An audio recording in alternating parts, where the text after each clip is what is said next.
Hello बच्चों, welcome back. आज हम रेडॉक्स रिएक्शन चैप्टर कंप्लीट करने वाले हैं with this one short video. तो रेडॉक्स रिएक्शन में जो ये वर्ड रेडॉक्स होता है उसका मतलब होता है कि यहाँ पर रिडक्शन भी हो रही है, साथ में ऑक्सीडेशन भी हो रही है। तो अगर रिडक्शन एंड ऑक्सीडेशन साइमल्टेनियसली हो, साथ में हो, तो उन रिएक्शंस को हम कहते हैं रेडॉक्स रिएक्शंस। मतलब सिंगल स्टेप में, सिंगल रिएक्शन में ही दोनों प्रोसेस हो रही हो। अब ऑक्सीडेशन आप कैसे देख सकते हो? ऑक्सीडेशन में O है तो गेन ऑफ ऑक्सीजन कहलाता है ऑक्सीडेशन। उसी तरह से गेन ऑफ हाइड्रोजन कहलाता है रिडक्शन। इसका रिवर्स कर देंगे, लॉस ऑफ हाइड्रोजन ऑक्सीडेशन होता है, लॉस ऑफ ऑक्सीजन ऑक्सीडेशन होता है। इलेक्ट्रॉन ट्रांसफर की टर्म्स में हम कैसे कर सकते हैं, उसके लिए ये आपको ट्रिक लर्न करनी पड़ेगी, लॉजर। एक ट्रिक है लॉजर की। तो इसके अकॉर्डिंग क्या होता है, loss of electron is oxidation and gain in electron is reduction. अगर इलेक्ट्रॉन का लॉस हो रहा है तो हम ऑक्सीडेशन कहते हैं, अगर गेन हो रहा है तो हम रिडक्शन कहते हैं। सो इसमें ये लॉजर की ट्रिक बहुत काम आती है कि loss of electron is oxidation. तो यहां पर करेंगे कि अगर नेगेटिव इलेक्ट्रॉन है, इलेक्ट्रॉन का अगर लॉस हो रहा है दैट इज कॉल्ड ऑक्सीडेशन, और अगर गेन हो रहा है इलेक्ट्रॉन का, जैसे gain of electron is reduction, तो ये रिडक्शन कहलाती है। एक और टर्म है जो कि आपको बहुत ज्यादा यूज होने वाली है, वो जब हम ऑक्सीडेशन नंबर करेंगे ना तो क्लियरली आपको वहां पर पता चलेगा। ऑक्सीडेशन नंबर के टर्म्स में ऑक्सीडेशन एंड रिडक्शन कैसे देखते हैं, वैसे सारे क्वेश्चन ऑक्सीडेशन नंबर से ही हो जाते हैं।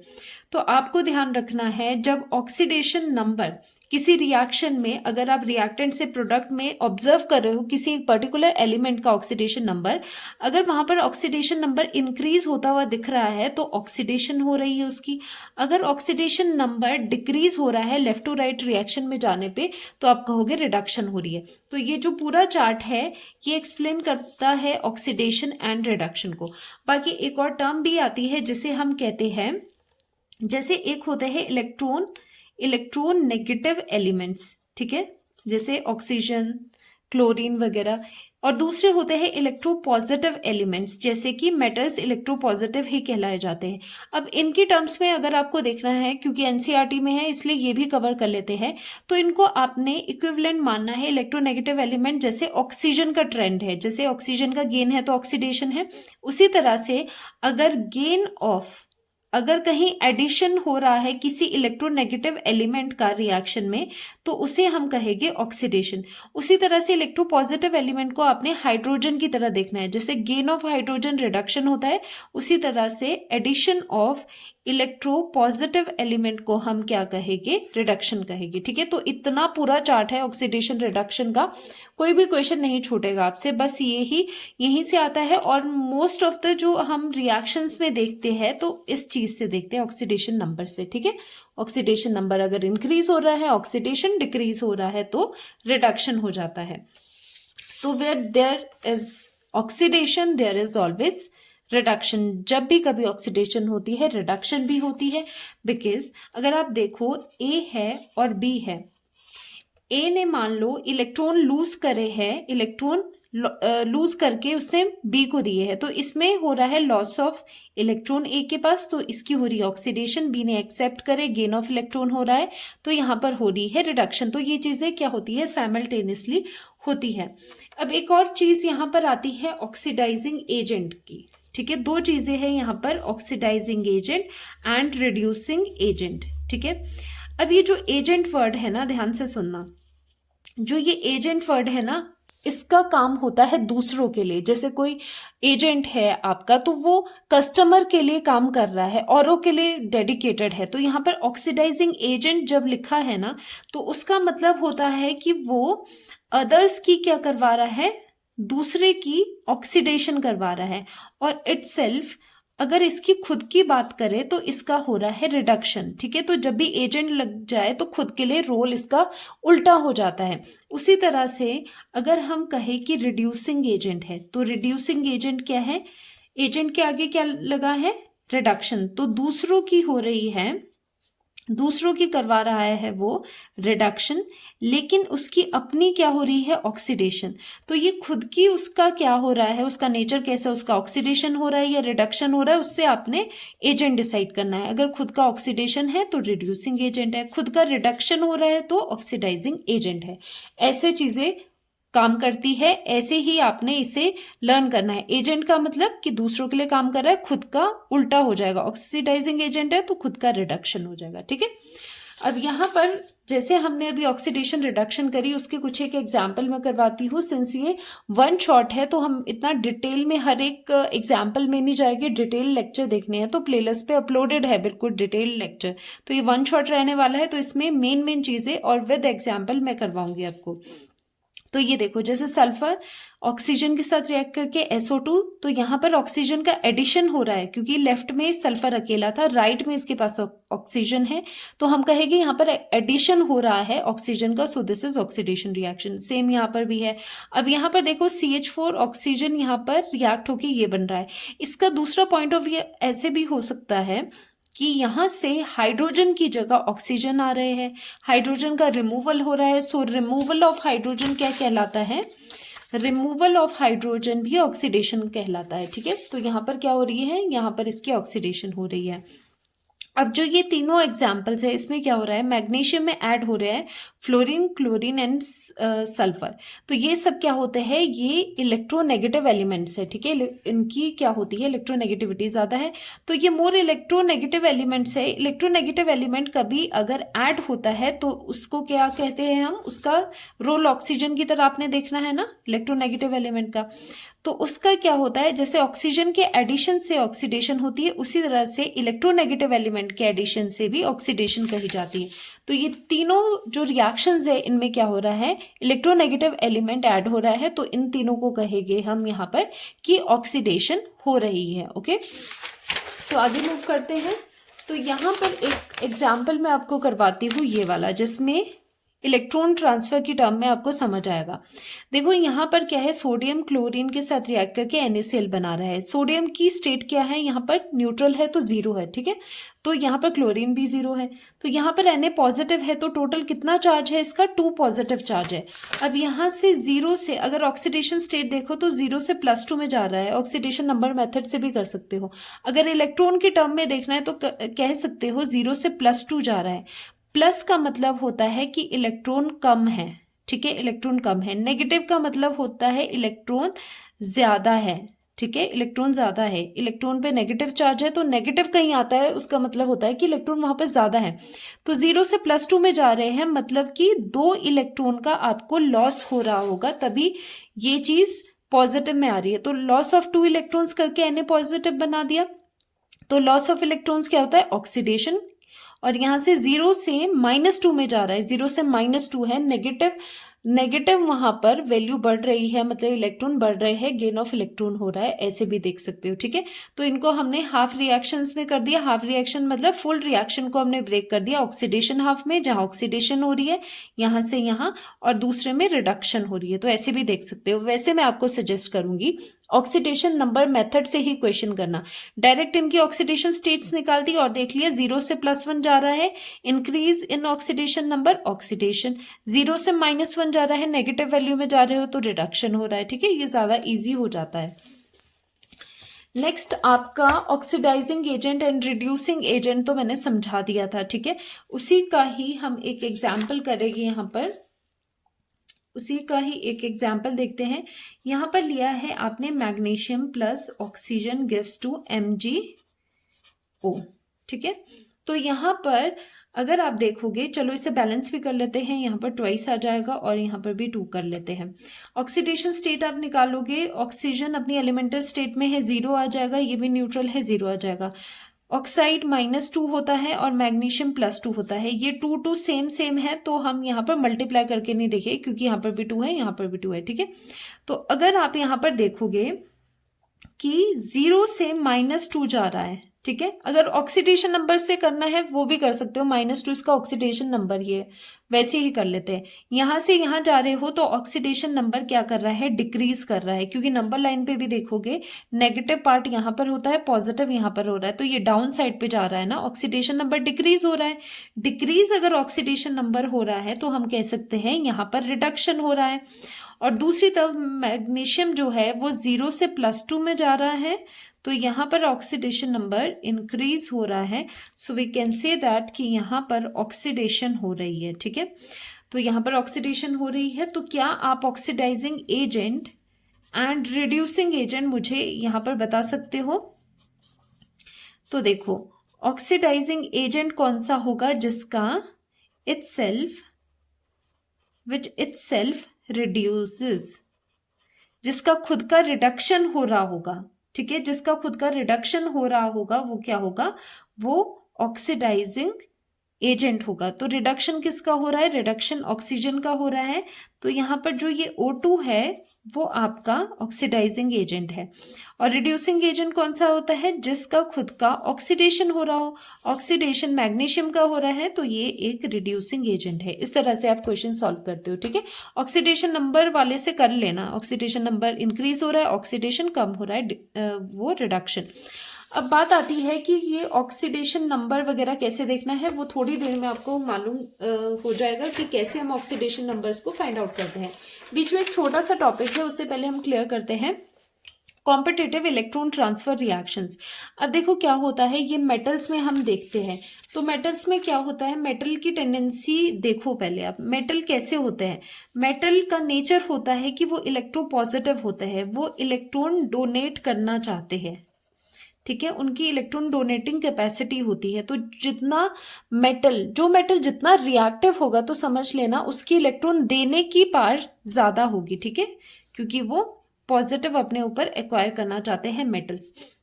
अब क्या होता है, कई रिएक्शंस ऐसी आती है जहां पर इलेक्ट्रॉन ट्रांसफर करने के लिए कंपटीशन आ जाता है कि कौन सा इलेक्ट्रॉन गेन करेगा, कौन सा इलेक्ट्रॉन लूज करेगा, तो उसे कहते हैं competitive electron transfer reactions. Example से समझो इस चीज को, जैसे यहाँ पर एक सॉल्यूशन है, कॉपर नाइट्रेट का सॉल्यूशन है, तो इसमें कॉपर 2 पॉजिटिव आयन है, और कॉपर 2 पॉजिटिव आयन की वजह से ये पूरा सॉल्यूशन ब्लू कलर शो कर रहा है। अब इसमें आपने डिप कर दी जिंक की रॉड। अब यहाँ पर दो चीजें आपके पास है, एक जिंक है, इस क्वेश्चन में आपके पास क्या है, एक आपके पास जिंक है और दूसरा आपके पास कॉपर है। अब दोनों में से हमें नहीं पता कौन सा ऑक्सीडेशन में जाएगा, कौन सा रिडक्शन में जाएगा, तो इसके लिए इलेक्ट्रॉन ट्रांसफर के लिए यहाँ पर कंपटीशन है। तो इसके लिए हम हेल्प लेते हैं रिएक्टिविटी सीरीज की, जिसे हम लोअर क्लासेस में अपना डिस्प्लेसमेंट रिएक्शंस में भी यूज करते थे। अब जिंक एंड कॉपर है, जिंक रिएक्टिविटी सीरीज में ये रिएक्टिविटी डाउन द जो ग्रुप है वो डिक्रीज हो रही है, तो जिंक ऊपर आ रहा है और कॉपर आपका देखो कितना नीचे है। So zinc is more reactive than copper, zinc is more reactive than copper, ये आपको पता चल गया। और मेटल जितना रिएक्टिव होगा उसका क्या मतलब है कि मेटल रिएक्टिव, हमने कह दिया कि मेटल रिएक्टिव है, उसका मतलब क्या होता है। मेटल रिएक्टिव होने का मतलब है कि उसका जो इलेक्ट्रॉन डोनेटिंग पावर है वो ज्यादा है, वो इलेक्ट्रॉन डोनेट इजीली करेगा या ज्यादा करेगा। ठीक है, आसानी से करेगा। अगर वो इलेक्ट्रॉन डोनेट कर रहा है मतलब उसका ऑक्सीडेशन इजीली होगा, तो मतलब जितना ज्यादा रिएक्टिव मेटल होगा तो वो ऑक्सीडेशन में जाना पसंद करेगा। तो ये रिएक्टिव मेटल है, तो यहाँ पर हमें समझ आया कि जिंक ऑक्सीडेशन में जाना चाहेगा। अगर ये ऑक्सीडेशन में जा रहा है तो ऑब्वियसली दूसरा रिडक्शन में ही जाएगा। तो यहाँ से समझ आ रहा है कंपटीशन वाले में जहां आपको नहीं पता चल रहा है वहां पर हम रिएक्टिविटी से देखते हैं, जिसका रिएक्टिविटी ज्यादा है उसका ऑक्सीडेशन होगा, मतलब इलेक्ट्रॉन डोनेटिंग पावर उसकी ज्यादा है तो ऑक्सीडेशन इजीली होगा। तो यहाँ पर ये ज्यादा रिएक्टिव है जिंक, इसीलिए ये ऑक्सीडेशन में जाएगा, मतलब यहाँ पर लॉस ऑफ इलेक्ट्रॉन आपको देखने को मिलेगा। ठीक है, तो वही हुआ जब हमने इसकी रिएक्शन देखी। जिंक रॉड यहाँ पर थी, कॉपर 2 पॉजिटिव सॉल्यूशन में थे। अब जिंक का यहाँ पर +2 Zn से 0 से +2 ऑक्सीडेशन स्टेट हो रहा है, ऑक्सीडेशन नंबर इंक्रीज हो रहा है, मतलब ये ऑक्सीडेशन हो रहा है, इसने 2 इलेक्ट्रॉन लूज करे। और जो वो 2 इलेक्ट्रॉन इसने सॉल्यूशन में दिए थे, सॉल्यूशन में कॉपर 2 पॉजिटिव ने उन्हें एक्सेप्ट करके कॉपर बना दिया सॉलिड फॉर्म में। अब ये सॉलिड कहाँ पर है, ये डिपॉजिट हो रहे हैं इसके जिंक की रॉड में, यहाँ पर डिपॉजिट हो गए। तो ये सॉल्यूशन जो आपके पास बीकर में यहाँ पर था, ये ब्लू कलर का था, तो कुछ देर बाद आपने फाइनल स्टेज में ये देखा कि इसका ब्लू कलर धीरे धीरे फेड अवे हो रहा है, डिसअपियर हो रहा है। वो किस वजह से? क्योंकि कॉपर 2 पॉजिटिव की वजह से ब्लू कलर था, अब वो नहीं है तो उस वजह से ब्लू कलर भी डिसअपियर हो रहा है। ठीक है, Zn2 पॉजिटिव यहाँ पर कहाँ होगे? सॉल्यूशन में होगे, उसे आप चेक कर सकते हो। H2S गैस यहाँ से पास करा के ZnS आपको यहाँ पर मिल जाएगा। ठीक है, ऐसे आप कर सकते हो। नेक्स्ट सेम एग्जाम्पल है, यहाँ पर कोबाल्ट और निकल के बीच में कंपटीशन है। तो कोबाल्ट ऊपर है, कोबाल्ट यहाँ पर है, निकल नीचे है, तो ऊपर वाला ज्यादा रिएक्टिव है। तो जितना रिएक्टिव मेटल होता है वो ऑक्सीडेशन शो करता है। तो ये ऑक्सीडेशन में गया 0 से +2 ऑक्सीडेशन, दूसरा रिडक्शन में। ठीक है, सेम यहाँ पर भी है। AgNO3 में डिप कर दी कॉपर रॉड, अब क्या होगा? ये इसे डिस्प्लेस करेगा या नहीं, या फिर इन दोनों में से ऑक्सीडेशन कौन शो करेगा, रिडक्शन कौन सा? कैसे पता चलता है? रिएक्टिविटी सीरीज से।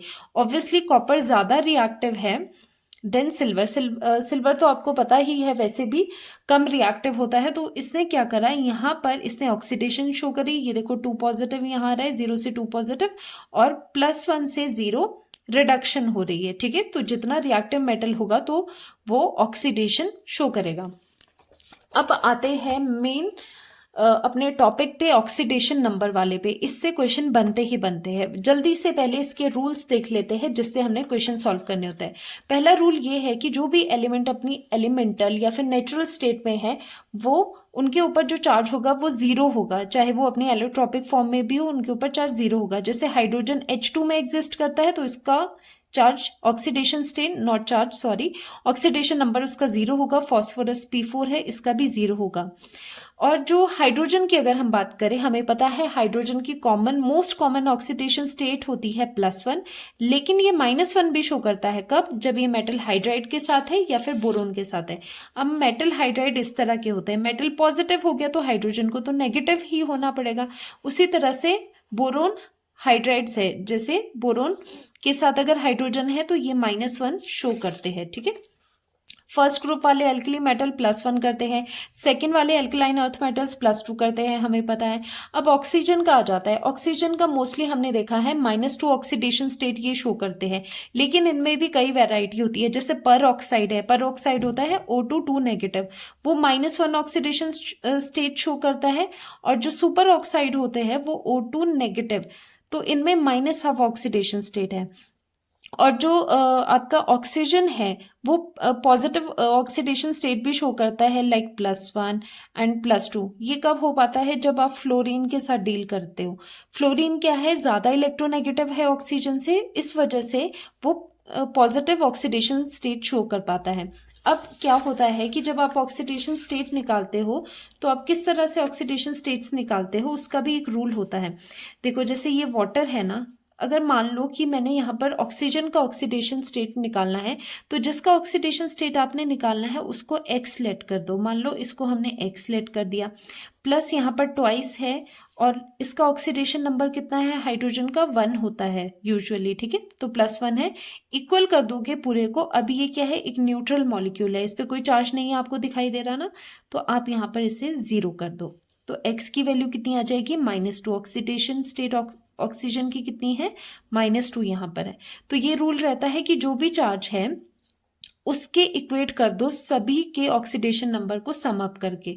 ठीक है, जैसे एक अगर नाइट्रेट है, NO3 नेगेटिव है, तो -1 के आप इक्वेट कर दो, कि अभी मैं क्वेश्चन करवाऊंगी तब आपको समझ आएगा। ठीक है, वैसे ही अगर आयंस है तो आयंस का ऑक्सीडेशन नंबर क्या होता है? जो उनके ऊपर चार्ज होता है, जैसे इसमें +2 है, +3 है, 2- है, जो अपने सिंगल एलिमेंट वाले चार्जेस है। ठीक है, तो जो चार्ज होता है वही उसका ऑक्सीडेशन नंबर यहाँ पर आ जाता है।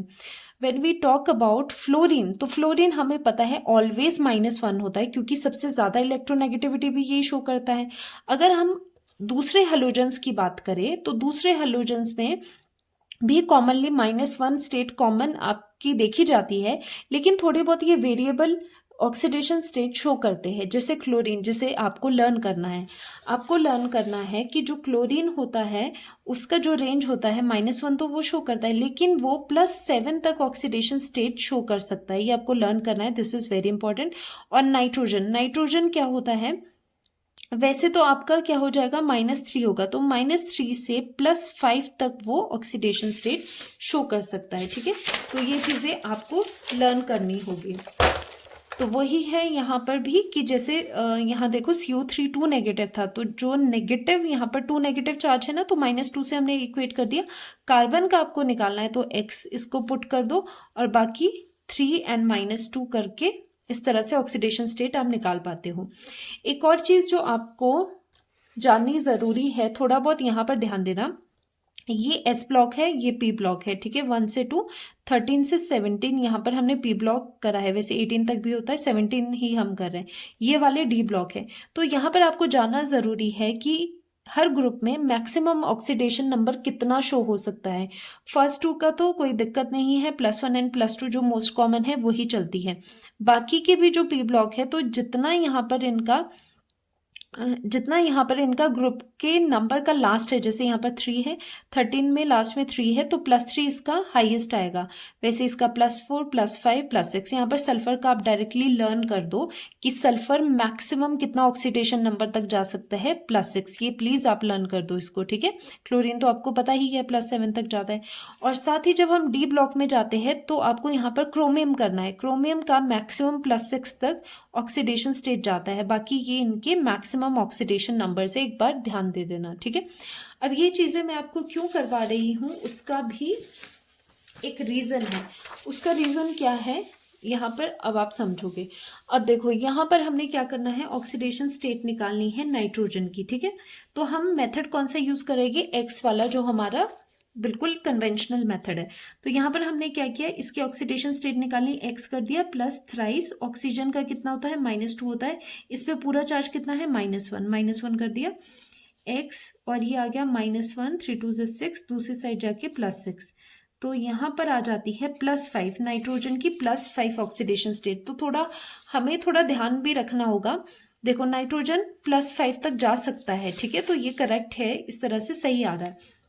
अब यहाँ पर किसका निकालना है, सल्फर का निकालना है, ठीक है। तो जो सोडियम है वो +1 करता है, हाइड्रोजन भी +1 है, और एक्स इसका हो गया +4 -2, और ये न्यूट्रल है इसलिए 0 कर दिया। तो x -8 और ये +2 यहाँ पर आ गया 0। तो x की वैल्यू यहाँ पर आ गई +6 ऑक्सीडेशन स्टेट सल्फर शो करता है। वैसे भी मैंने आपको लर्न करवाया है, सल्फर का मैक्सिमम ऑक्सीडेशन स्टेट +6 तक जा सकता है। ये दोनों एनसीईआरटी के क्वेश्चंस है बाय द वे। अब यहाँ पर बोरोन का आपने ऑक्सीडेशन नंबर निकालना है। सोडियम का +1 हो गया, इसका x हो गया +4 टाइम्स। अब यहाँ पर ध्यान आपको रखना है, हाइड्रोजन वैसे यूजुअली +1 होता है, लेकिन हाइड्रोजन मैंने आपको कहा है जब बोरोन के साथ हाइड्रोजन हो तो आपको -1 लेना है, सो इक्वल टू 0। तो यहाँ पर x की वैल्यू कितनी हो गई आपकी, ये होगी आपकी +3, ठीक है। तो ये +3 ऑक्सीडेशन स्टेट किसका है, बोरोन का यहाँ पर आ रहा है, ठीक है। तो ये सब चीज़ें तो हमारे इस मेथड से, एक्स वाले मेथड से आराम से निकल रही है। लेकिन कई ऐसे क्वेश्चन है जिससे ये कन्वेंशनल मेथड जो ये एक्स वाला मेथड है उससे सही आंसर नहीं आ रहे, तो उसमें क्या होता है, स्ट्रक्चर में हमें जाना होता है। तो 2 एक क्वेश्चन मैं आपको करवा रही हूँ जो इम्पोर्टेंट है, तो ये इनके आपको स्ट्रक्चर लर्न करने होंगे। अब देखो जब हमने इसका करा, क्रोमियम का करा, ऑक्सीडेशन स्टेट निकाला, तो ये हो गया x +5 और -2 इक्वल टू 0। तो क्रोमियम की ऑक्सीडेशन स्टेट यहाँ पर +10 आ रही है, लेकिन क्रोमियम की ऑक्सीडेशन स्टेट मैक्सिमम कितनी ये शो कर सकता है, +6। इसलिए मैंने सल्फर एंड क्रोमियम का करा है, ये तो आपको लर्न ही करना है। +6 करता है लेकिन 10 आ रही है, तो ये रॉन्ग है। तो एक्स वाले मेथड से ये गलत हो गया। तो डायरेक्टली इसका स्ट्रक्चर से आता है, तो इसका स्ट्रक्चर आपको पहली बात लर्न करना होगा। क्रोमियम बटरफ्लाई स्ट्रक्चर होता है, इस तरह से 2 जगह ऑक्सीजन लगेगी, यहाँ पर ऑक्सीजन ऑक्सीजन, ठीक है। पेरोक्साइड लिंकेजेस 2 जगह होती है और इस तरह से ऑक्सीजन ऊपर आता है, तो ये इसका स्ट्रक्चर रहता है। अब आपको ये structure wise chemical bonding method भी वैसे हम कहते हैं इसको, ऑक्सीडेशन नंबर निकालने का। आपको कैसे करना है, जो ये कोवलेंट बॉन्ड है ना, यहाँ पर A है, यहाँ पर B है। मान लो कि B की इलेक्ट्रोनेगेटिविटी A से ज़्यादा है, ठीक है। तो ये शेयर्ड पेयर ऑफ इलेक्ट्रॉन इसकी जगह होगा, इसकी तरफ होगा। तो इसका मतलब यहाँ पर हर एक बॉन्ड के लिए अपने इलेक्ट्रोनेगेटिव, जो ज़्यादा इलेक्ट्रोनेगेटिव एटम है उसको आपने -1 देना है, कम वाले को आपने +1 देना है। अगर मान लो कि डबल बॉन्ड है तो ज़्यादा वाले को -2 देना है, कम वाले को +2 देना है, ठीक है। सिर्फ इतना आपको ये चीज़ करनी है। अब यहाँ पर सेम चीज़ हम करने वाले हैं। ऑक्सीजन ज़्यादा इलेक्ट्रोनेगेटिव है, -1, क्रोमियम कम है तो +1 इस बॉन्ड के लिए। अब इस बॉन्ड के लिए ऑक्सीजन गेट्स -1, क्रोमियम पे आ जाएगा +1, यहाँ पे आ जाएगा -2 और यहाँ पर आ जाएगा +2, क्योंकि ये 2 बॉन्ड है ना, तो ऑक्सीजन में 2 बॉन्ड के लिए -2, 2 बॉन्ड के लिए क्रोमियम +2। यहाँ पर आ जाएगा -1 और इधर आ जाएगा +1, इधर आ जाएगा -1 और इधर आ जाएगा +1। अब जितना भी क्रोमियम के चारों तरफ आप ये देख रहे हो, जितने भी चार्जेस है उनका आपने सम अप करना है, वही इसका ऑक्सीडेशन नंबर होगा। तो ये है 2, 3, 4, 5 एंड 6, तो +6 oxidation number of chromium is +6। ठीक है, तो इस तरह से आपको ये करने हैं, स्ट्रक्चर आपको लर्न होने चाहिए। अब एक और आयन है which is very very important and again NCERT में ये चीज़ गिवन है, इसलिए ज़रूर करना। S4O6 2 नेगेटिव, या फिर 2 नेगेटिव के फॉर्म में होगा, या फिर H2 दिया होगा, या फिर Na2 दिया होगा। तो आपको क्या करना है, इसका स्ट्रक्चर इस तरह से बनेगा, 4 सल्फर्स 1, 2, 3 एंड 4, और 3 ऑक्सीजन आपको लगाने हैं, टर्मिनल पे लगा दो 3 ऑक्सीजन्स, 3 ऑक्सीजन्स आपने लगा दिए। और हाइड्रोजन से करते हैं, 2 हाइड्रोजन आपने यहाँ लगाए। अब क्या होता है, जब आप इसका x की वैल्यू फाइंड आउट करोगे तो वो फ्रैक्शन में आएगी, 5/2 करके देखना, x की वैल्यू 5/2 आएगी जब नॉर्मल मेथड से करोगे। फ्रैक्शन में इस तरह से नहीं करना है, ये एवरेज ऑक्सीडेशन नंबर निकल रही है जो हमें नहीं चाहिए। ठीक है, अब क्या होता है, ऑक्सीजन डाइवेलेंट होता है, 2 इसका वैलेंसी पूरी होनी चाहिए, बॉन्ड्स पूरे होने चाहिए, इसका पूरा है, इन दोनों के नहीं है तो डबल बॉन्ड आ जाएगी। ठीक है, अब यहाँ पर देखो, ये हो गया, ऑक्सीजन ज़्यादा इलेक्ट्रोनेगेटिव है सल्फर से, तो इसका -2 हो गया, यहाँ पर इसका +2 हो गया, -2 हो गया, यहाँ पर इसका +2 हो गया, ये हो गया -1 और ये हो गया +1। ठीक है, ये आपके पास आ गया सल्फर सल्फर, दोनों की इलेक्ट्रोनेगेटिविटी सेम है, आगे भी सल्फर है, तो इनके आपस में तो 0-0 हो गए। तो यहाँ पर आप सर्कल आउट करोगे इस चीज़ को, तो ऑक्सीडेशन नंबर इसका कितना हो गया, 2 + 2 4 + 1 5, +5 ऑक्सीडेशन स्टेट हो गया। इसका तो 0 है, इसका भी 0 है। अब इस वाले का भी वैसे सेम ही आएगा, फिर भी करके देख लेते हैं। यहाँ पर आ जाएगा -1 + 1, ये आ जाएगा -2 + 2, तो यहाँ पर भी आ जाएगा +2 -2, और ये 0-0 सल्फर पे, दोनों पे 0-0 आ जाएगा। तो ये भी आ जाता है आपका +5 ऑक्सीडेशन स्टेट। तो 0 0 +5 +5, ये 4 तरह के ऑक्सीडेशन नंबर्स यहाँ पर चारों सल्फर में आ रहे हैं, और इन्हीं का ही एवरेज ये 5/2 करके यहाँ पर आ रहा था। ठीक है, अब ये वाला क्वेश्चन है, ये एनसीईआरटी में है, ये एक बार देख लेते हैं। अब इसमें आपको आयोडीन की निकालनी है, ऑक्सीडेशन नंबर निकालना है। तो यहाँ पर इसे स्प्लिट करते हैं, K positive and I3 negative है। जो ये I3 नेगेटिव है, ये भी कैसे खुलेगा, एक I2 पोर्शन है, एक I नेगेटिव है। इसमें एक्चुअली क्या हो रहा है, आयोडाइड I2 मॉलिक्यूल से कोऑर्डिनेट बॉन्ड बना रहा है। तो यहाँ पर क्या स्टेट्स आ रही है, ये तो न्यूट्रल है, 0-0 है, यहाँ पर नेगेटिव है, तो ऑक्सीडेशन नंबर यहाँ पर क्या हो गया, -1। तो ये इसका आंसर है। ठीक है, तो यहाँ पर हमने कंप्लीट करा अपना ऑक्सीडेशन नंबर, आपने देखा कि किस तरह से ऑक्सीडेशन नंबर यहाँ पर निकाला जाता है।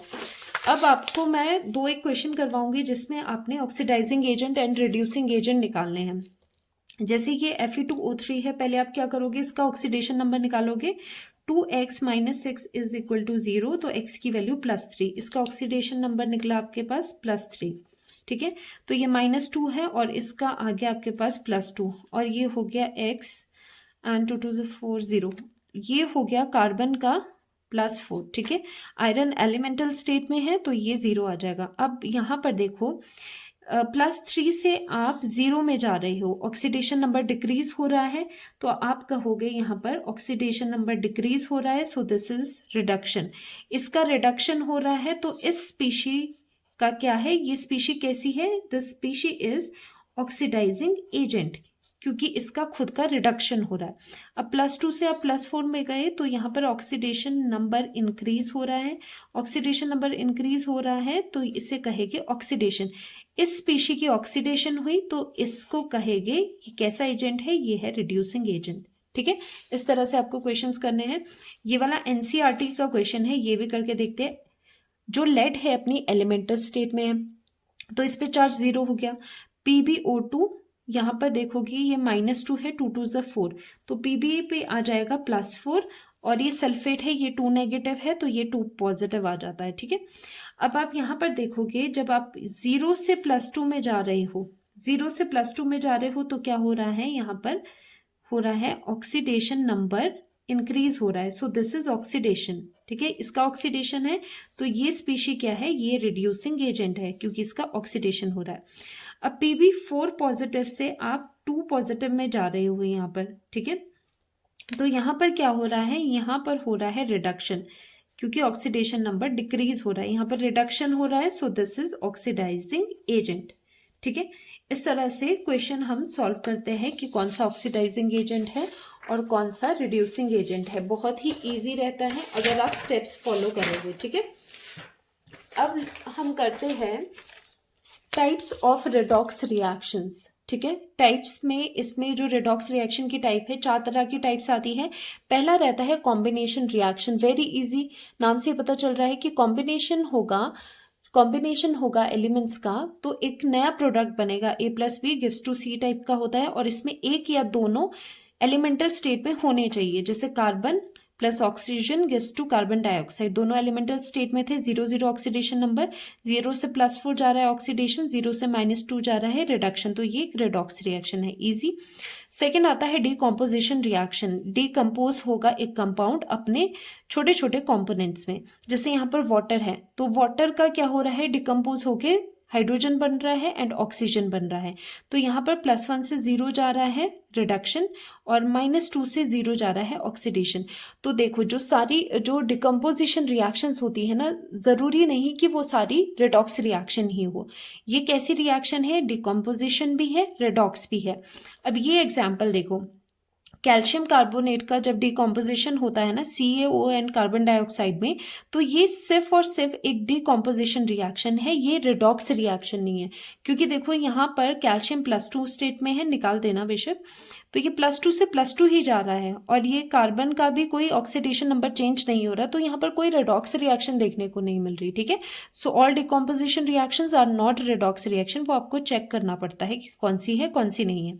थर्ड आती है डिस्प्लेसमेंट रिएक्शंस, वेरी इजी, आपने लोअर क्लासेस में भी करी होगी। मोर रिएक्टिव जो एटम होता है वो लेस रिएक्टिव एटम को दूसरे कंपाउंड से डिस्प्लेस कर देता है। जो जितना पावरफुल होगा वो कम पावरफुल को, वीक वाले को डिस्प्लेस कर देता है। अब 2 तरह की डिस्प्लेसमेंट हम पढ़ते हैं, पहली होती है मेटल डिस्प्लेसमेंट, दूसरी होती है नॉन मेटल डिस्प्लेसमेंट। इसे हम थोड़ा शॉर्ट में रखेंगे, यहाँ पर काफ़ी एग्जाम्पल मैंने करवाए थे। देखो जो मेटल डिस्प्लेसमेंट होता है उसमें मेटल का डिस्प्लेसमेंट रहता है, जैसे कि zinc and copper sulphate. Reactivity series आपने देखी है, जिंक ज़्यादा रिएक्टिव है, कॉपर से कॉपर नीचे आ रहा है तो जिंक कॉपर को डिस्प्लेस करेगा। आप ऐसे भी कर सकते हो। और दूसरा वे होता है, जब हम हायर क्लासेस में जाते हैं तो हम रिडक्शन पोटेंशियल पे बात करते हैं। रिडक्शन पोटेंशियल जिस एलिमेंट का ज़्यादा होता है ना, वो ज़्यादा चाहता है कि उसका रिडक्शन हो। रिडक्शन पोटेंशियल ज़्यादा मतलब वो रिडक्शन में जाना चाहेगा, रिडक्शन पोटेंशियल कम मतलब वो रिडक्शन नहीं करवाएगा, तो क्या करवाएगा, ऑक्सीडेशन करवाएगा। वैसे ही आप देख सकते हो, ये जो रिएक्टिविटी सीरीज मैंने करवाई थी, जब आप डाउन जाते हो तो रिडक्शन पोटेंशियल इनका इंक्रीज होता है।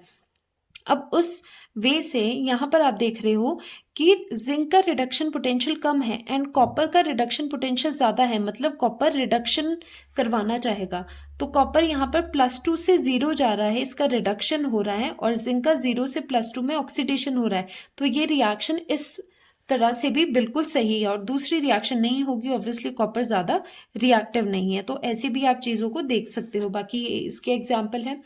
नेक्स्ट आता है नॉन डिस्प्लेसमेंट रिएक्शंस, इसमें नॉन मेटल डिस्प्लेस होते हैं। जैसे पहला मोस्ट कॉमन होता है हाइड्रोजन का डिस्प्लेसमेंट हो जाना, और दूसरा जो कि बहुत रेयर आपको देखने को मिलेगा वो है ऑक्सीजन का डिस्प्लेसमेंट होना। तो यहाँ पर हाइड्रोजन डिस्प्लेसमेंट हम देखते हैं, ये वाला एग्जाम्पल आप करोगे, जिंक का रिएक्शन विद HCl। आप देख रहे हो जिंक हाइड्रोजन को डिस्प्लेस कर रहा है, वैसे भी रिएक्टिविटी सीरीज से भी करोगे तो हाइड्रोजन नीचे आता है, जिंक ऊपर आ रहा है, तो डिस्प्लेस कर रहा है।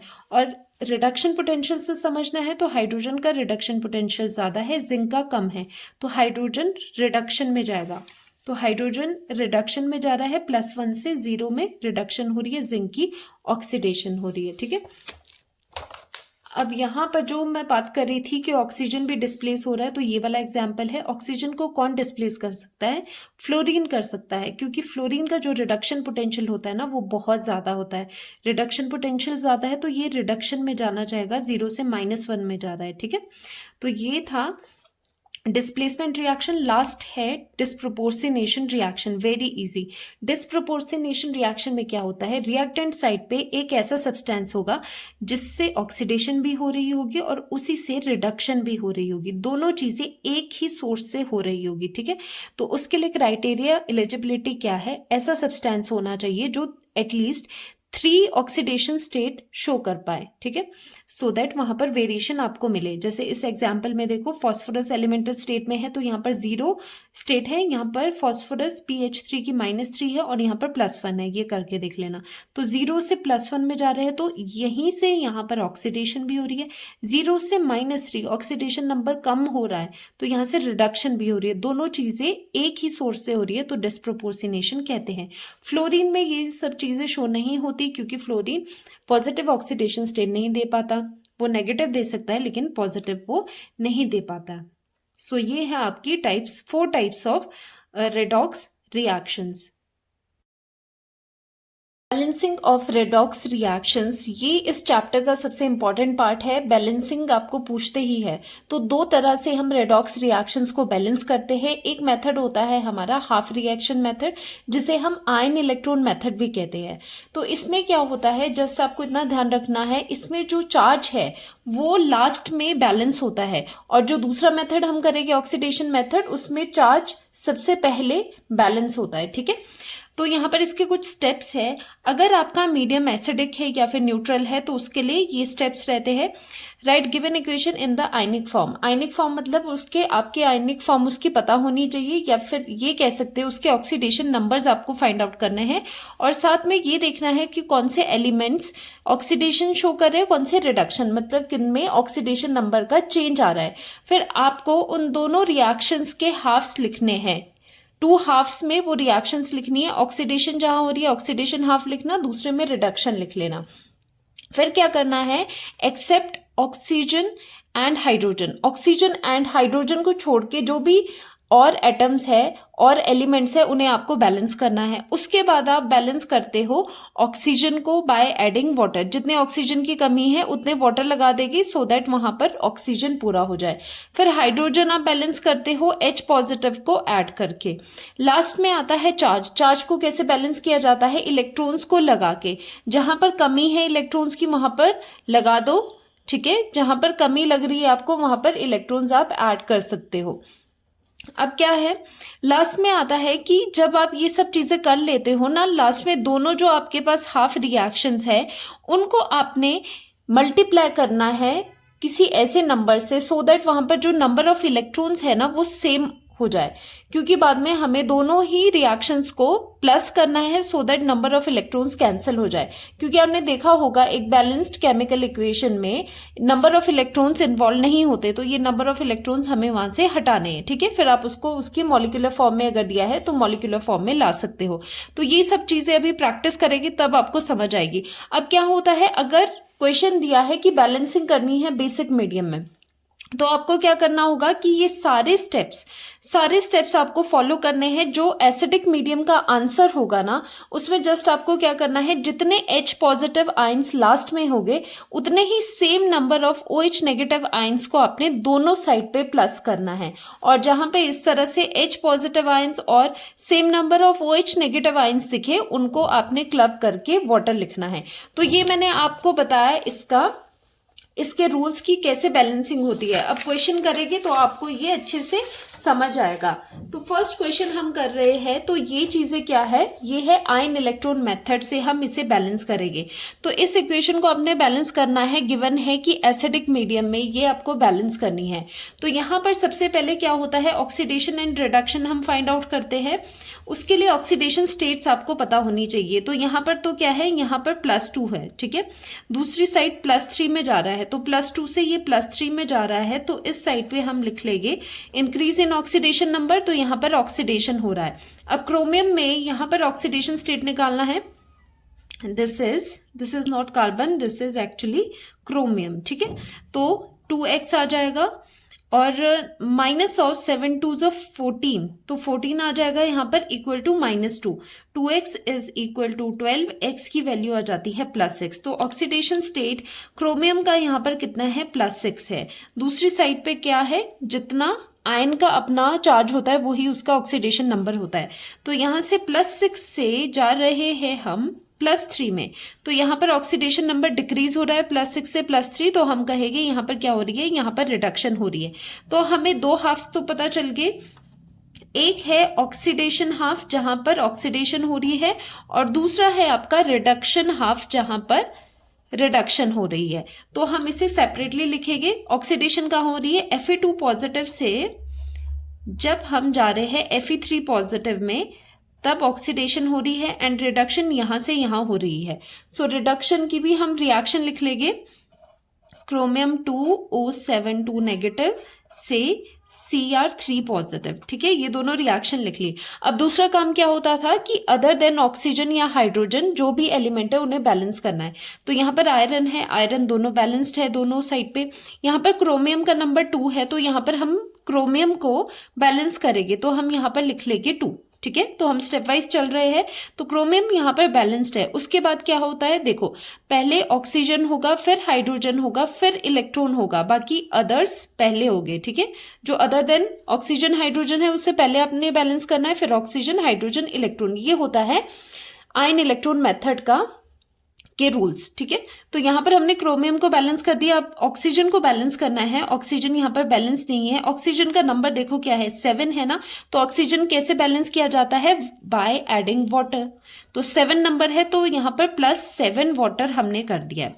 ये चीजें जो है यहां पर मैं एक ही स्टेप में आपको बता रही हूँ। आपको क्या करना है एग्जाम में, जैसे प्लेलिस्ट पे मैंने करवाया है, आपको लिखना है नाउ बैलेंसिंग द क्रोमियम, फिर लिखना है बैलेंसिंग ऑक्सीजन, फिर उसकी इक्वेशन लिखनी है, फिर लास्ट में बैलेंसिंग हाइड्रोजन, बैलेंसिंग इलेक्ट्रॉन, ऐसे करके स्टेप वाइज आपको बताना है। अभी यहाँ पर हम डायरेक्टली करते हैं।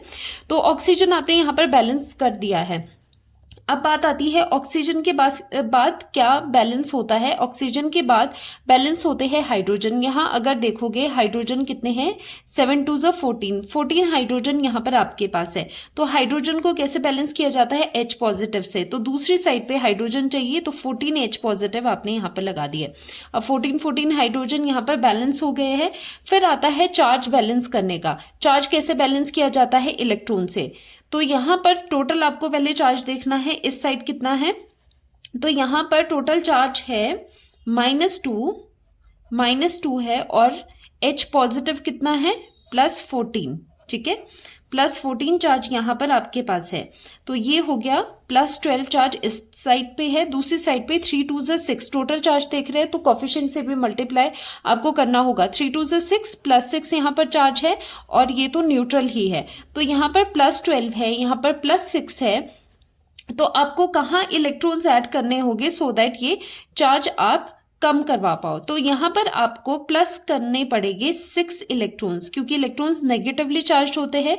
तो +12 -6 करके +6 आ जाएगा, इसीलिए हम इस साइड ऐड करते हैं 6 इलेक्ट्रॉन, सो दैट जो चार्ज है वो बैलेंस हो सके। तो यहां पर +6 इलेक्ट्रॉन्स आप करोगे, +6 इलेक्ट्रॉन्स यहां पर इस साइड आप करते हो। ठीक है, तो इससे क्या हो जाएगा, चार्ज दोनों तरफ बैलेंस हो जाएगा। अब ये हमने बैलेंस कर दिया, दूसरी साइड देखते हैं। दूसरी साइड आयरन तो बैलेंस था, यहाँ ना ऑक्सीजन है ना हाइड्रोजन है। सीधा हम आते हैं इसका चार्ज बैलेंस करने के लिए। टोटल चार्ज इसमें +2 है, यहाँ पर +3 है। तो इलेक्ट्रॉन किस साइड पे ऐड करें, इस साइड पे हम इलेक्ट्रॉन ऐड कर लेते हैं, सो दैट यहाँ पर +3 -1 करके +2 चार्ज आ जाए। ठीक है, दोनों साइड पे चार्जेस हमने बैलेंस कर दिए है। अब जब हम चार्ज बैलेंस करते हैं, लास्टली हमारा काम क्या होता है कि नंबर ऑफ इलेक्ट्रॉन्स को सेम करना है। यहाँ पर 6 इलेक्ट्रॉन्स है, यहाँ पर 1 इलेक्ट्रॉन ही है। तो हम इस तरह से मल्टीप्लीकेशन करेंगे पूरी इक्वेशन को, सो दैट ये नंबर ऑफ इलेक्ट्रॉन सेम आ जाए, क्योंकि हमें अल्टीमेटली इनको कैंसिल आउट करना है। तो पूरी इक्वेशन को मल्टीप्लाई कर देंगे 6 से। अब इस फर्स्ट पार्ट को एंड दिस सेकेंड इक्वेशन को जो आपके पास आई है ऐड कर देना है। ठीक है, so adding first and second.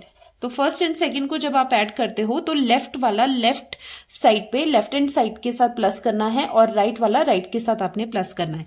तो 6 से मल्टीप्लाई था, तो ये आ जाता है 6 Fe2 पॉजिटिव। इस साइड पे क्रोमियम Cr2O72 नेगेटिव है, और साथ में 14 H पॉजिटिव है और 6 इलेक्ट्रॉन्स है। ठीक है, और दूसरी साइड पे 6 Fe3 पॉजिटिव है, 6 इलेक्ट्रॉन्स है, 2 क्रोमियम है, क्रोमियम 3 पॉजिटिव आयंस है, और 7 वाटर मॉलिक्यूल्स है। ठीक है, ये सब चीजें हैं।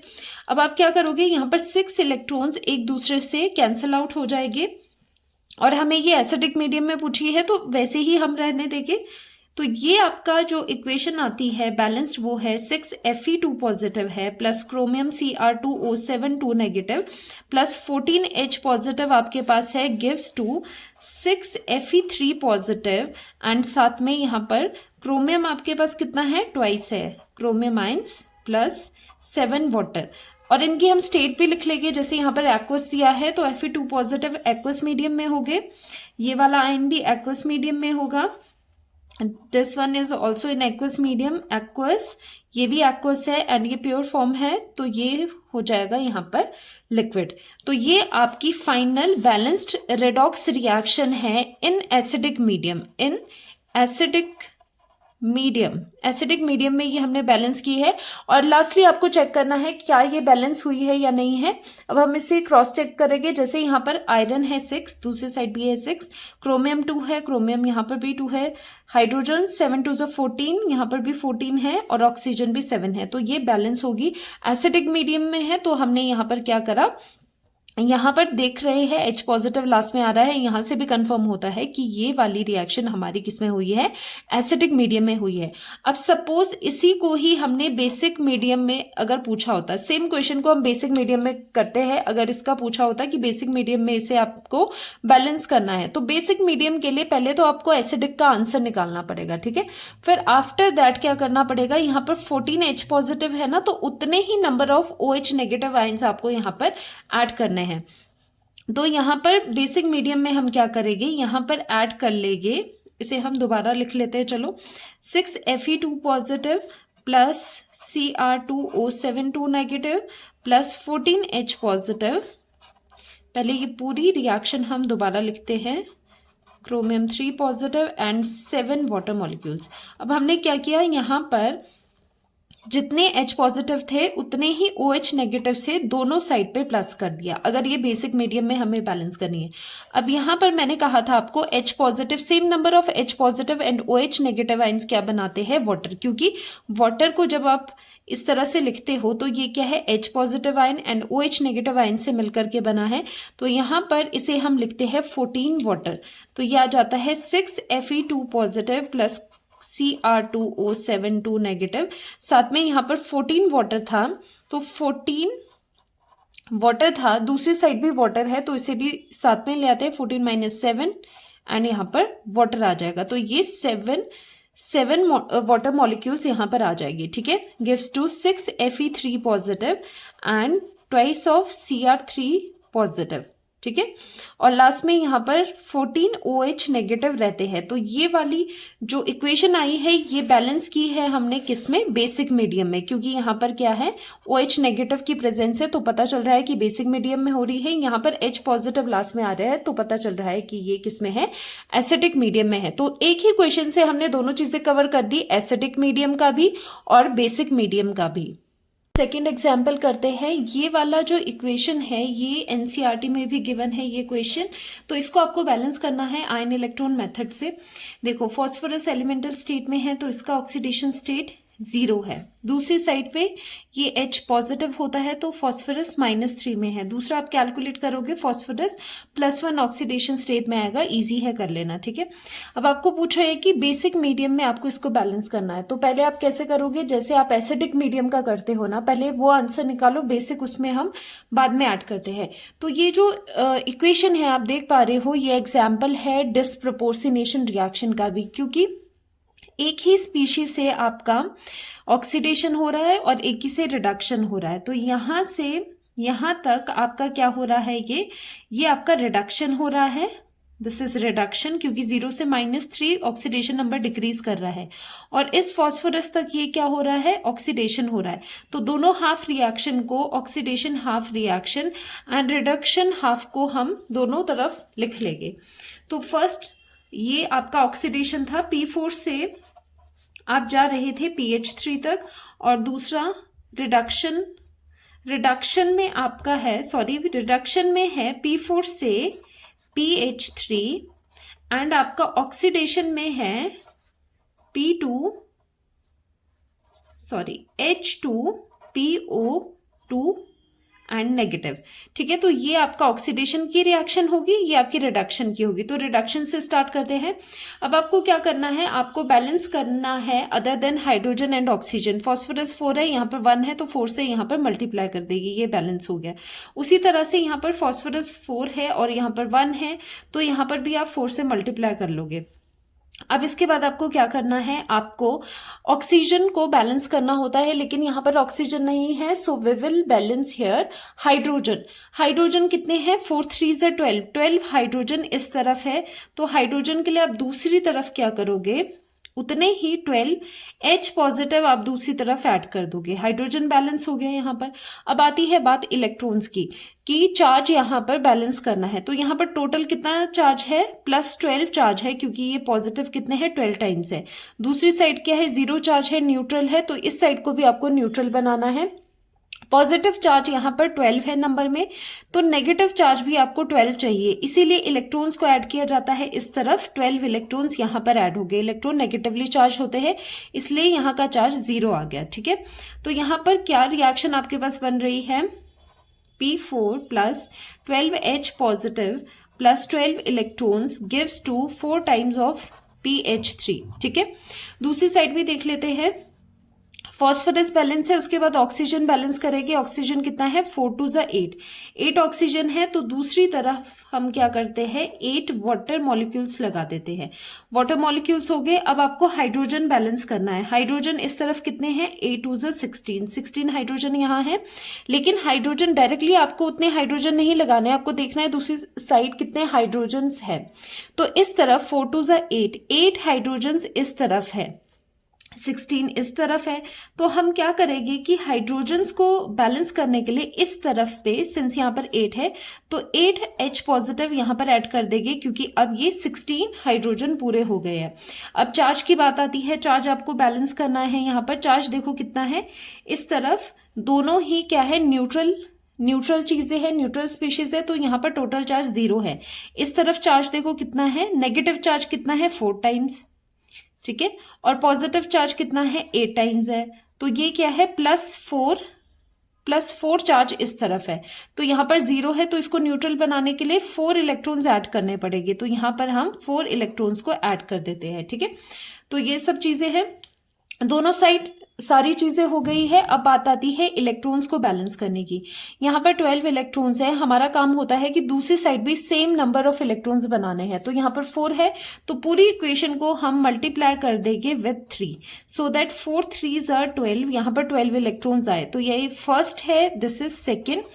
ऐड करेंगे, adding first and second equations को आप ऐड कर लेते हो, तो देखो क्या आएगा यहाँ पर, 8 3 ज़ा 24, तो यहाँ पर 24 वाटर मॉलिक्यूल्स प्लस 3 P4, और दूसरी साइड, क्योंकि राइट हैंड साइड वाले राइट हैंड साइड के साथ प्लस करने हैं, लेफ्ट वाले लेफ्ट के साथ प्लस करने हैं, तो यहाँ पर कितना है, यहाँ पर अगेन एक और P4 है, प्लस P4 यहाँ पर आ गया, और साथ में P4 यहाँ पर एक और है, तो इसे हम डायरेक्टली 4 P4 कर लेते हैं, क्लब कर लेंगे। ठीक है, 3 P4 यहाँ पर था और यहाँ पर 1 P4 है, तो ये 4 P4 हो गए, प्लस यहाँ पर है 12H पॉजिटिव प्लस 12 इलेक्ट्रॉन्स, और दूसरी तरफ हम राइट हैंड साइड वाली चीजें करते हैं।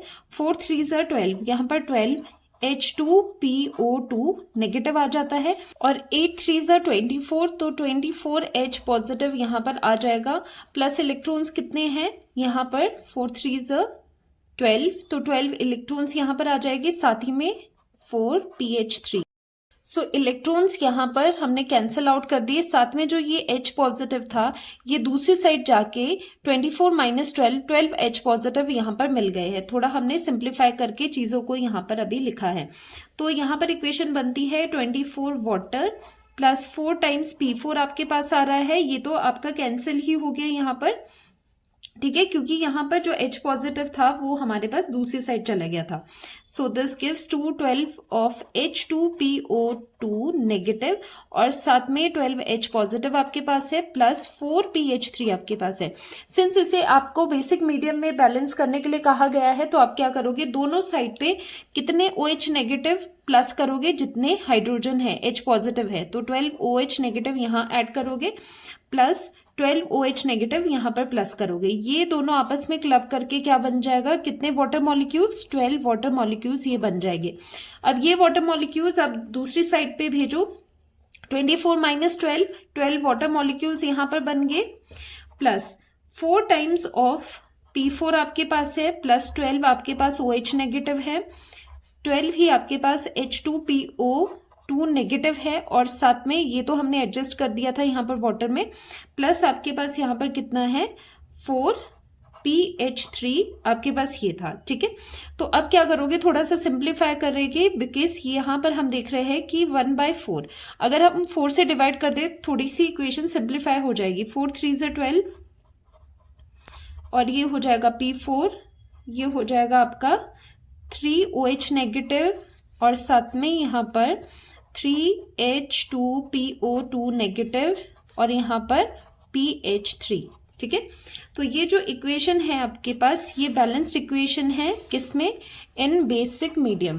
कैसे मीडियम में है ये, बेसिक मीडियम में हमने इसे बैलेंस किया, और वो चीज हम कंफर्म भी कर सकते हैं क्योंकि यहाँ पर presence of OH negative ions आपको दिखाई दे रही है। ठीक है, तो यहाँ पर अगर आपने क्रॉस चेक करना आप कर सकते हो, आपके पास P4 कितने, फॉस्फोरस कितने हैं, यहाँ पर 4 है, तो यहाँ पर 3 + 1 4 है। बाकी इस तरह से सब चीजें बैलेंस्ड है, और ये क्वेश्चन NCERT का है, वेरी वेरी इंपॉर्टेंट।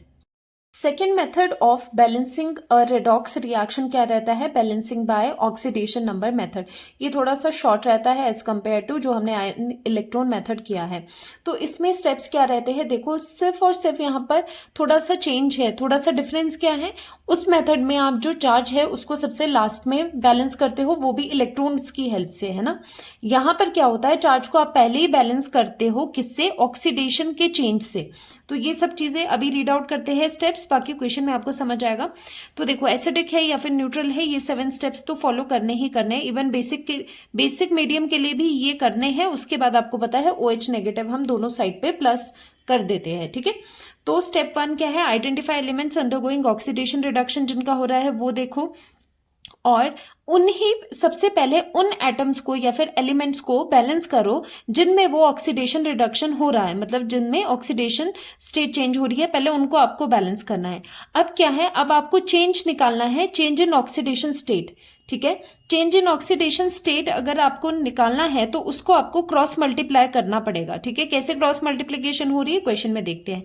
उसके बाद आपको वही चीज करनी है कि other than oxygen hydrogen balance करो, फिर आपको वाटर की हेल्प से ऑक्सीजन बैलेंस करना है। और इस मेथड में क्या होता है, अगर क्वेश्चन में ही आपको वाटर, H+ या OH negative ions main reaction में गिवन है तो उसको आपको ओमिट करना है, उसको आपको इग्नोर करना है, उसको नहीं लिखना है। ठीक है, तो वही रहेगा, यहाँ पर वाटर की हेल्प से ऑक्सीजन को आपने बैलेंस करना है, फिर H+ आता है, H+ की हेल्प से हाइड्रोजन बैलेंस होगा, और हमने चार्ज पहले ही क्रॉस मल्टीप्लिकेशन से कर दिया। तो यहाँ पर मेन चीजें क्या रहती है, cross multiplication of the change in oxidation state आपको करना है, ये यूनिक चीज है।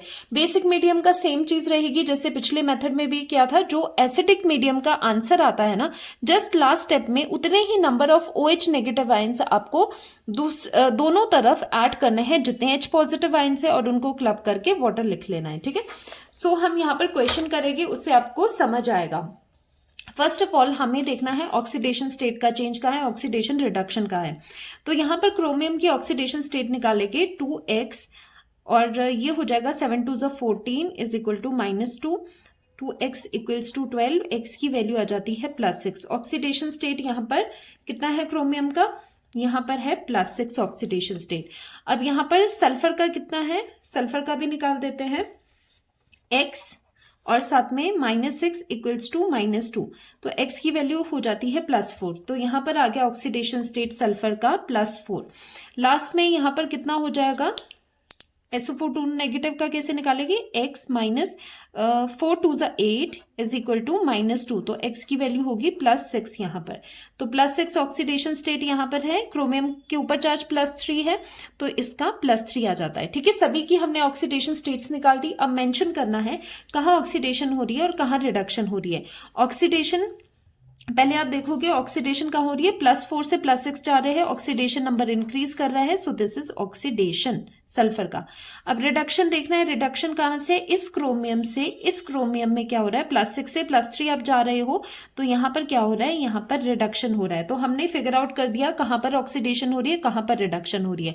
नेक्स्ट स्टेप क्या होता था, उन एलिमेंट्स को बैलेंस करो जहां पर ये ऑक्सीडेशन रिडक्शन हो रही है। तो हमने देखा ऑक्सीडेशन क्रोमियम की रिडक्शन क्रोमियम की हो रही है इस क्रोमियम में, और ऑक्सीडेशन सल्फर की हो रही है इसमें। तो आपको क्या करना है, इन एलिमेंट्स को पहले बैलेंस करना है। आप देखोगे सल्फर तो दोनों साइड पे 1 ही है, तो ये ऑलरेडी बैलेंस्ड है, लेकिन क्रोमियम यहाँ पर 2 है, यहाँ पर 1 है। तो पहला स्टेप रहेगा कि आपको इस क्रोमियम को बैलेंस करना है। तो यहाँ पर बैलेंस करके लिखेंगे Cr2O7 2 negative plus SO3 2 negative gives to Cr3 positive plus sulphate. ठीक है, तो यहां पर आपको क्या करना है, इस क्रोमियम को आपने बैलेंस करना है। तो यहां पर आप 2 लगा दोगे, यहाँ पर 2 है तो यहाँ पर आप 2 से मल्टीप्लाई करोगे, सल्फर ऑलरेडी बैलेंस्ड है, तो ये सब चीजें बैलेंस हो गई। अब नेक्स्ट स्टेप क्या होता है, आपने चेंज निकालना है ऑक्सीडेशन स्टेट का। चेंज इन ऑक्सीडेशन स्टेट आपने निकालनी है। यहां से +6 से आप +3 में जा रहे थे, ठीक है, +6 से आप +3 में यहां पर जा रहे थे, तो यहां पर हो रहा था रिडक्शन। तो कितना रिडक्शन हो रहा है वो कैसे निकालोगे, उसके लिए जो चेंज होता है आप कैसे निकालते हो, ध्यान रखना। चेंज आप निकालते हो final oxidation state minus initial oxidation state में, तभी तो चेंज आएगा ना कि कितना चेंज आ रहा है ऑक्सीडेशन स्टेट में, वो आपको टोटल देखना होता है। अब यहाँ पर क्रोमियम ये फाइनल है, ये इनिशियल है। फाइनली कितना चार्ज है, +3 है, लेकिन आगे ट्वाइस भी है, कोफिशिएंट्स आप यहाँ पर मल्टीप्लाई करोगे। 3 2 6 है, तो 6 फाइनल ऑक्सीडेशन स्टेट है, माइनस इनिशियल कितना है, ये इनिशियल +6 है, लेकिन ये +6 है, तो आप क्या करोगे, यहाँ पर 2 से मल्टीप्लाई करोगे, क्योंकि यहाँ पर ट्वाइस भी है ना, तो टोटल आपको ऑक्सीडेशन स्टेट निकालना है। तो यहाँ पर आ जाएगा -12, तो ये वैल्यू आपके पास कितनी आ जाएगी, ये वैल्यू आ जाएगी -6। लेकिन यहाँ पर जस्ट आप चेंज देख रहे हो, जस्ट यहाँ पर नंबर्स को आपने कंसिडर करना है। माइनस का मतलब क्या होता है, माइनस का मतलब है कि यहाँ से यहाँ तक माइनस में चेंज आ रहा है, कितना डिक्रीज हो रहा है। ठीक है, तो यहां पर क्या कर रहे हो, आप इस नंबर को ले रहे हो, तो यहां पर 6 आ गया, कितना चेंज है, 6 पॉइंट्स का चेंज यहां पर आपको आ रहा है एक क्रोमियम के लिए। तो यहां से आप देखो, यहां से आपके पास 6 आ गया। दूसरा चेंज यहां पर सल्फर कितना था, +4 में था, यहाँ पर +6 में था, तो यहाँ से जब आप यहाँ गए तो ये हुआ ऑक्सीडेशन। ऑक्सीडेशन में आप चेंज देख रहे हो, चेंज आएगा final minus initial oxidation state. Finally कितनी है, +6 है, और इनिशियल कितनी है, +4 है, तो -4 is equal to +2 oxidation state का चेंज है, मतलब ये 2 का चेंज यहाँ पर आपको दिखाई दे रहा है। अब आती है क्रॉस मल्टीप्लीकेशन। देखो क्रोमियम एंड सल्फर जो है, क्रोमियम का चेंज 6 से आ रहा है, सल्फर का चेंज 2 से आ रहा है। इसे ये रेशो की तरह देखो, इन्हें सिंप्लीफाई करो, 3:1 आ रहा है। जस्ट यहाँ पर अब क्रॉस मल्टीप्लीकेशन होगी, सल्फर वाले जहां पर भी है उसे 3 से मल्टीप्लाई करो, और क्रोमियम वालों को 1 से मल्टीप्लाई आपको करना होगा। तो यही चीजें यहाँ पर हम करते हैं, जहां पर क्रोमियम है वहां पर 1 से मल्टीप्लाई करते हैं, Cr2O7 2 नेगेटिव आ गया, 1 से मल्टीप्लाई किया। जहां पर सल्फर है वहां पर 3 से मल्टीप्लाई कर दिया, 3 SO3 2 नेगेटिव, और साथ में क्रोमियम में कोई चेंज नहीं है, 1 से मल्टीप्लाई कर रहे हैं, और यहाँ पर हमने 3 से सल्फर को SO4 2 नेगेटिव यहाँ पर मल्टीप्लाई कर दिया। ठीक है, अब इसके बाद क्या है, अदर देन ऑक्सीजन हाइड्रोजन जो है वो बैलेंस है। देखो हाँ, क्रोमियम बैलेंस है, सल्फर भी 3 बैलेंस है। अब ऑक्सीजन को बैलेंस करो और फिर हाइड्रोजन को बैलेंस करो। ऑक्सीजन को कैसे बैलेंस करना है, ऑक्सीजन कितना है इधर, 3 4 12 ऑक्सीजन यहाँ पर है, और यहाँ पर कितना है, 7 + 3 3 9। ठीक है, तो यहाँ पर कितना है, यहाँ पर 16 है। तो यहाँ पर आप क्या करोगे, वाटर आपने अब ऐड करना है, कितना, 4 टाइम्स। यहाँ पर 16 है और यहाँ पर 12 है, तो यहाँ पर बढ़ाने के लिए आपको 4 ऑक्सीजन चाहिए, मतलब आपको 4 वाटर इस साइड पे ऐड करने होंगे। तो यहाँ पर 4 वाटर मॉलिक्यूल्स आप ऐड कर दोगे। अब हाइड्रोजन देखो, 4 2 8 हाइड्रोजन्स यहाँ पर है, तो दूसरी साइड भी आपको हाइड्रोजन बैलेंस करने हैं, तो 8H पॉजिटिव से इस साइड हम बैलेंस कर लेते हैं। ठीक है, तो यह आपकी होगी बैलेंस्ड, ये आपकी होगी balanced equation in acidic medium. तो एसिडिक मीडियम में इस तरह से हमने बैलेंस कर दिया। और यहाँ पर क्या होता है, एसिडिक मीडियम में अगर बेसिक पूछ लेते कि बेसिक में करना है तो OH नेगेटिव 8 टाइम्स आप यहाँ पर लगा देते। ठीक है, सिंपल है। जस्ट यहाँ पर क्या है, ये क्रॉस मल्टीप्लीकेशन यहाँ पर इंपॉर्टेंट है। ये क्वेश्चन एनसीईआरटी का है और इसे आपको बैलेंस करना है by oxidation number method in basic medium. ठीक है, ऑक्सीडेशन स्टेट्स फाइंड आउट करते हैं। मैंगनीज की x -8 is equal to -1, x की वैल्यू आ जाती है +7 इसका ऑक्सीडेशन स्टेट है मैंगनीज का यहाँ पर, और ब्रोमीन का तो यहाँ पर -1 ही है जितना इसके ऊपर चार्ज है। और यहाँ पर मैंगनीज देखो, ऑक्सीजन -2 है तो ये 2 2 4, तो ये +4 इसका ऑक्सीडेशन स्टेट है। ब्रोमीन का निकाल देंगे, x 3 2 6 इज इक्वल टू -1, इसकी वैल्यू है +5, तो वैल्यू है ब्रोमीन की ऑक्सीडेशन नंबर की +5। अब आप देखोगे ऑक्सीडेशन कहाँ से हो रहा है, रिडक्शन कहाँ से हो रहा है। +7 से आप +4 में जा रहे हो, ऑक्सीडेशन नंबर डिक्रीज हो रहा है, सो दिस इज रिडक्शन। ये क्या है, रिडक्शन है। -1 से आप +5 में जा रहे हो, मतलब पॉजिटिव साइड में जा रहे हो ना, नंबर वैल्यू इंक्रीज हो रही है, तो ये हो रहा है यहाँ पर ऑक्सीडेशन। ठीक है, ये हो रहा है यहाँ पर ऑक्सीडेशन। अब क्या करना होता है, जहां जहां पर ऑक्सीडेशन एंड रिडक्शन जिन एलिमेंट्स का हो रहा है उन्हें आपको पहले बैलेंस करना है। अब देखो मैंगनीज दोनों बैलेंस्ड है ऑलरेडी, एंड ब्रोमीन जिनका ऑक्सीडेशन हो रहा है, जो ऑक्सीडेशन में इन्वॉल्व है, यहाँ पर भी क्या है, ये ऑलरेडी बैलेंस्ड है। ठीक है, ये तो हो गया। अब क्या करना है, चेंज निकालना है हमें ऑक्सीडेशन नंबर का। तो यहाँ पर हम चेंज अगर निकालेंगे तो फाइनल माइनस इनिशियल करेंगे चेंज के लिए। फाइनल ऑक्सीडेशन स्टेट कितनी आ रही है, +4 आ रही है, माइनस इनिशियल कितनी है, इनिशियल आपके पास ऑक्सीडेशन स्टेट +7 है। ठीक है, तो ये आ जाती है 7, तो इसका वैल्यू आएगा -3। तो यहाँ से वैल्यू क्या आ रही है, 3 माइनस नहीं लेना है, तो यहाँ से वैल्यू आपके पास 3 आ रही है। अब यहाँ पर जो ऑक्सीडेशन वाला है उसमें अगर आप चेंज निकालो, क्योंकि change in oxidation number method जो है ना, उसमें मेन इंपॉर्टेंट क्या है कि आपको ये निकालना है चेंज इन ऑक्सीडेशन नंबर कितना आ रहा है, फिर उसे क्रॉस मल्टीप्लाई करना है। ये ही मेन इसका कंसेप्ट है। बाकी तो ऑक्सीजन हाइड्रोजन्स का आपको जो बैलेंसिंग है वो वैसे ही रहना है, वाटर से और H पॉजिटिव से। ठीक है, तो चेंज कैसे निकालना है, फाइनल माइनस इनिशियल से। फाइनल कितना था इसका, यहाँ पर फाइनल ब्रोमीन है आपके पास, आगे भी कोफिशिएंट नहीं है तो +5 था, और दूसरी साइड पे आपका कितना है, ये -1 है।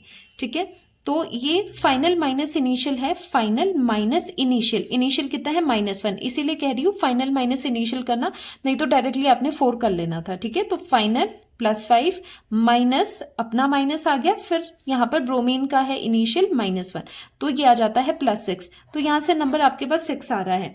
अब देखो यहाँ पर क्या है, आपके पास एक तो मैंगनीज था, दूसरा ब्रोमीन था। मैंगनीज का जो चेंज आ रहा है, हम चेंज की बात कर रहे हैं, वो 3 था, और जो ब्रोमीन है उसका चेंज 6 था। तो इनको सिंप्लीफाई करेंगे तो ये कितना आ रहा है, 1:2 आ रहा है। ठीक है, तो यहां से आपको क्या करना है, ब्रोमीन को 1 से मल्टीप्लाई करना है और मैंगनीज को आपने यहां पर 2 से मल्टीप्लाई करना है। तो ये इक्वेशन आपके पास आ जाती है। मैंगनीज को आप 2 से मल्टीप्लाई कर रहे हो, मैंगनीज वालों को twice of manganese MnO4 negative, plus bromine को तो आपने 1 से ही मल्टीप्लाई करना है, Br नेगेटिव आ गया।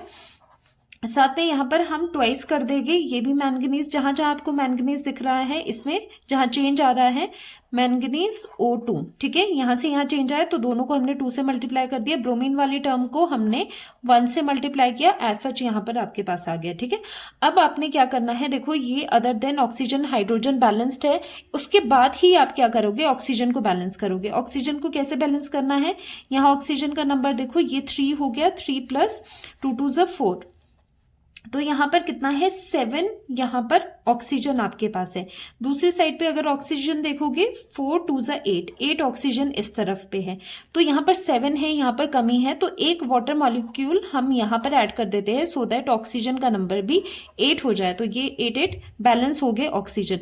अब यहाँ पर हाइड्रोजन को बैलेंस करना है। हाइड्रोजन कितने हैं यहाँ पर आपके पास हाइड्रोजन है 2, तो दूसरी साइड पे आप क्या करोगे, 2H पॉजिटिव को यहाँ पर प्लस कर दोगे। और सिंस ये इक्वेशन आपको बेसिक मीडियम में पूछी गई है, तो बेसिक मीडियम के लिए आप दोनों साइड पे जितने H पॉजिटिव है उतने ही OH नेगेटिव आप दोनों साइड पे प्लस कर दो। जब आप ये चीज करते हो तो ये दोनों चीजें क्लब करके किसके इक्वल हो जाएगी, ट्वाइस ऑफ वाटर मॉलिक्यूल के इक्वल हो जाएगी। ठीक है, अब एक वाटर यहाँ पर है, एक 2 वाटर मॉलिक्यूल यहाँ पर है, ये दूसरी साइड आके 1 वाटर मॉलिक्यूल बना देते हैं। तो आपकी ओवरऑल इक्वेशन कितनी आई, MnO4 negative plus Br negative, और यहाँ पर एक वाटर मॉलिक्यूल आपके पास आ जाता है, और यहाँ पर twice of MnO2 plus BrO3 negative, and साथ ही में यहाँ पर आपके पास आ रहे हैं twice of OH negative ions. बाकी आप इनका जो दिया है कि कौन सी स्टेट में, जैसे ये आइंस है एक्वस स्टेट में है, ये आपका यहाँ पर लिक्विड में हो जाएगा, ये आपका यहाँ पर सॉलिड में है। ठीक है, ये सब चीजें आपको इक्वेशन में गिवन होगी पहले। तो ये सब चीजें लिख के ये आपकी मेन आती है balanced equation. Balance redox reaction balancing कैसे करी हमने, ऑक्सीडेशन नंबर मेथड से, और किस मीडियम में करी हमने, ये बेसिक मीडियम में करी। क्रॉस चेक भी एक बार कर लेना, यहाँ पर मैंगनीज 2 है, ब्रोमीन 1 है, वाटर को देख लो, वाटर भी 2 है, सॉरी हाइड्रोजन भी यहाँ पर कितने हैं, 2 है, तो ये बैलेंस्ड है। तो मेन क्या होता है ऑक्सीडेशन नंबर मेथड में, ये क्रॉस मल्टीप्लिकेशन चलता है, तो आपको चेंज निकालने होते हैं नंबर में, फिर उनको आपस में सिंपलेस्ट रेशो निकाल के उनको क्रॉस मल्टीप्लाई कर लो। बाकी चीजें वैसे ही करनी है जैसे आगे वाले मेथड में आयन इलेक्ट्रॉन में करते थे। ठीक है, तो ये है इसके एग्जाम्पल। आई होप इससे आपको काफी चीजें ये क्लियर हो गई होगी कि किस तरह से बैलेंसिंग करते हैं। दोनों ही मेथड इजी है, जस्ट आपको क्या करना है, स्टेप्स को फॉलो करना है। अब हम रेडॉक्स सेंसिटिव इंडिकेटर्स के बारे में पढ़ेंगे। जैसे कि आपने टाइट्रेशन सुना होगा, एसिड बेस की टाइट्रेशन होती है, तो वैसे ही यहाँ पर हम रिडक्टेंट और ऑक्सीडेंट के बीच में टाइट्रेशन करवाते हैं। और टाइट्रेशन का मेन मोटिव क्या होता है, स्ट्रेंथ निकालना। स्ट्रेंथ मतलब कॉन्सेंट्रेशन निकालना, जैसे मोलैरिटी होगी, नॉर्मेलिटी होगी, वो चीजें। लेकिन यहाँ पर खास बात ये है, यहाँ पर हम रेडॉक्स सेंसिटिव इंडिकेटर्स डालेंगे, मतलब जिनका कलर चेंज होता है या तो ऑक्सीडेशन से या फिर रिडक्शन से। ठीक है, तो यहाँ पर पहले हम ले रहे हैं MnO4 नेगेटिव, जो कि आपको पता है एक सेल्फ इंडिकेटर है। इसमें आपको अलग से कोई इंडिकेटर डालने की जरूरत नहीं है, ये अपना काम करेगा खुद से ही। ठीक है, ये एक ऑक्सीडाइजिंग एजेंट भी है, मतलब दूसरों का ऑक्सीडेशन करवाता है, क्योंकि इसकी +7 ऑक्सीडेशन स्टेट है, तो ये क्या करता है, खुद का रिडक्शन करेगा। मैंगनीज का +7 इसकी मैक्सिमम ऑक्सीडेशन स्टेट होती है, तो इससे ये रिड्यूस ही करेगा अपने ऑक्सीडेशन स्टेट को, तो ये ऑक्सीडाइजिंग एजेंट है।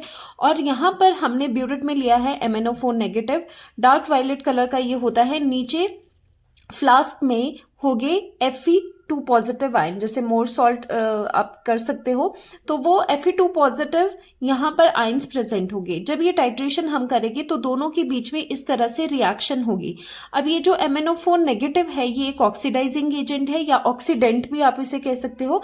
Fe2 पॉजिटिव क्या होगा, जब ये रिएक्शन होगी तो ये ऑक्सीडाइजिंग एजेंट है, तो ये Fe2 पॉजिटिव को ऑक्सीडाइज करवा देगा Fe3 पॉजिटिव में। ठीक है, Fe2 पॉजिटिव का ऑक्सीडेशन हो गया Fe3 पॉजिटिव में, इसकी वजह से।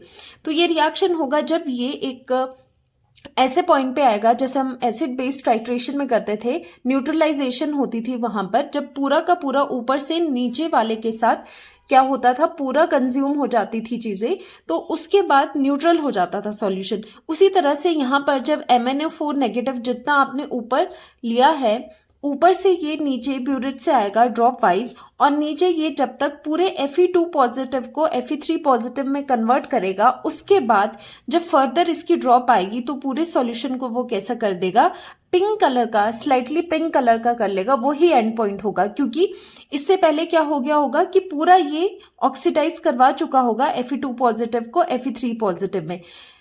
उसके बाद क्या होगा, यहाँ पर कोई भी और Fe2 पॉजिटिव प्रेजेंट नहीं होगा, तो यहाँ पर इसी का ही अपना कलर शो होगा, वो उसका एंड पॉइंट होता है। तो यहाँ पर एंड पॉइंट क्या है, पिंक कलर का आ जाना। ठीक है, तो ये क्या है, एक रेडॉक्स रिएक्शन है। इसमें आपने देखा कि इसमें टाइट्रेशन हमने ऑक्सीडेंट एंड रिडक्टेंट के बीच में करी थी। ठीक है, और यहाँ पर कैसे आपका चेंज आ रहा है, ऑक्सीडेशन हो रही है, इसीलिए ये कैसे होते हैं, ये रेडॉक्स टाइट्रेशन होती है।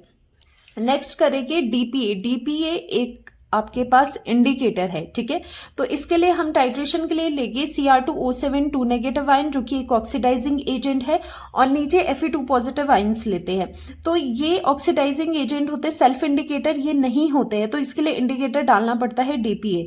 जब ये वाला ऑक्सीडाइजिंग एजेंट Fe2 पॉजिटिव को कंप्लीटली Fe3 पॉजिटिव में बदल लेता है, तो यहाँ पर no more Fe2 positive is present. तो क्या होता है, फिर आप कुछ ड्रॉप्स DPA के डाल देते हो, डाइफिनाइल अमाइन के, तो वो क्या करता है, वो जब फर्दर Cr2O7 नेगेटिव ऊपर से ड्रॉप वाइज आता है तो वो उसका कलर इंटेंस ब्लू कलर में चेंज कर लेता है। ठीक है, तो इंटेंस ब्लू कलर देखने को मिलता है, वो इसका एंड पॉइंट है। तो छोटा सा टॉपिक है, यहाँ पर हमने देखा टाइट्रेशन ऑक्सीडेंट एंड रिडक्टेंट के बीच में है, और यहाँ पर कैसे आ रही है, इसमें इंडिकेटर कैसे है, जो रेडॉक्स सेंसिटिव है, मतलब ऑक्सीडेशन रिडक्शन से आपको यहाँ पर कलर चेंज देखने को मिल रहा है।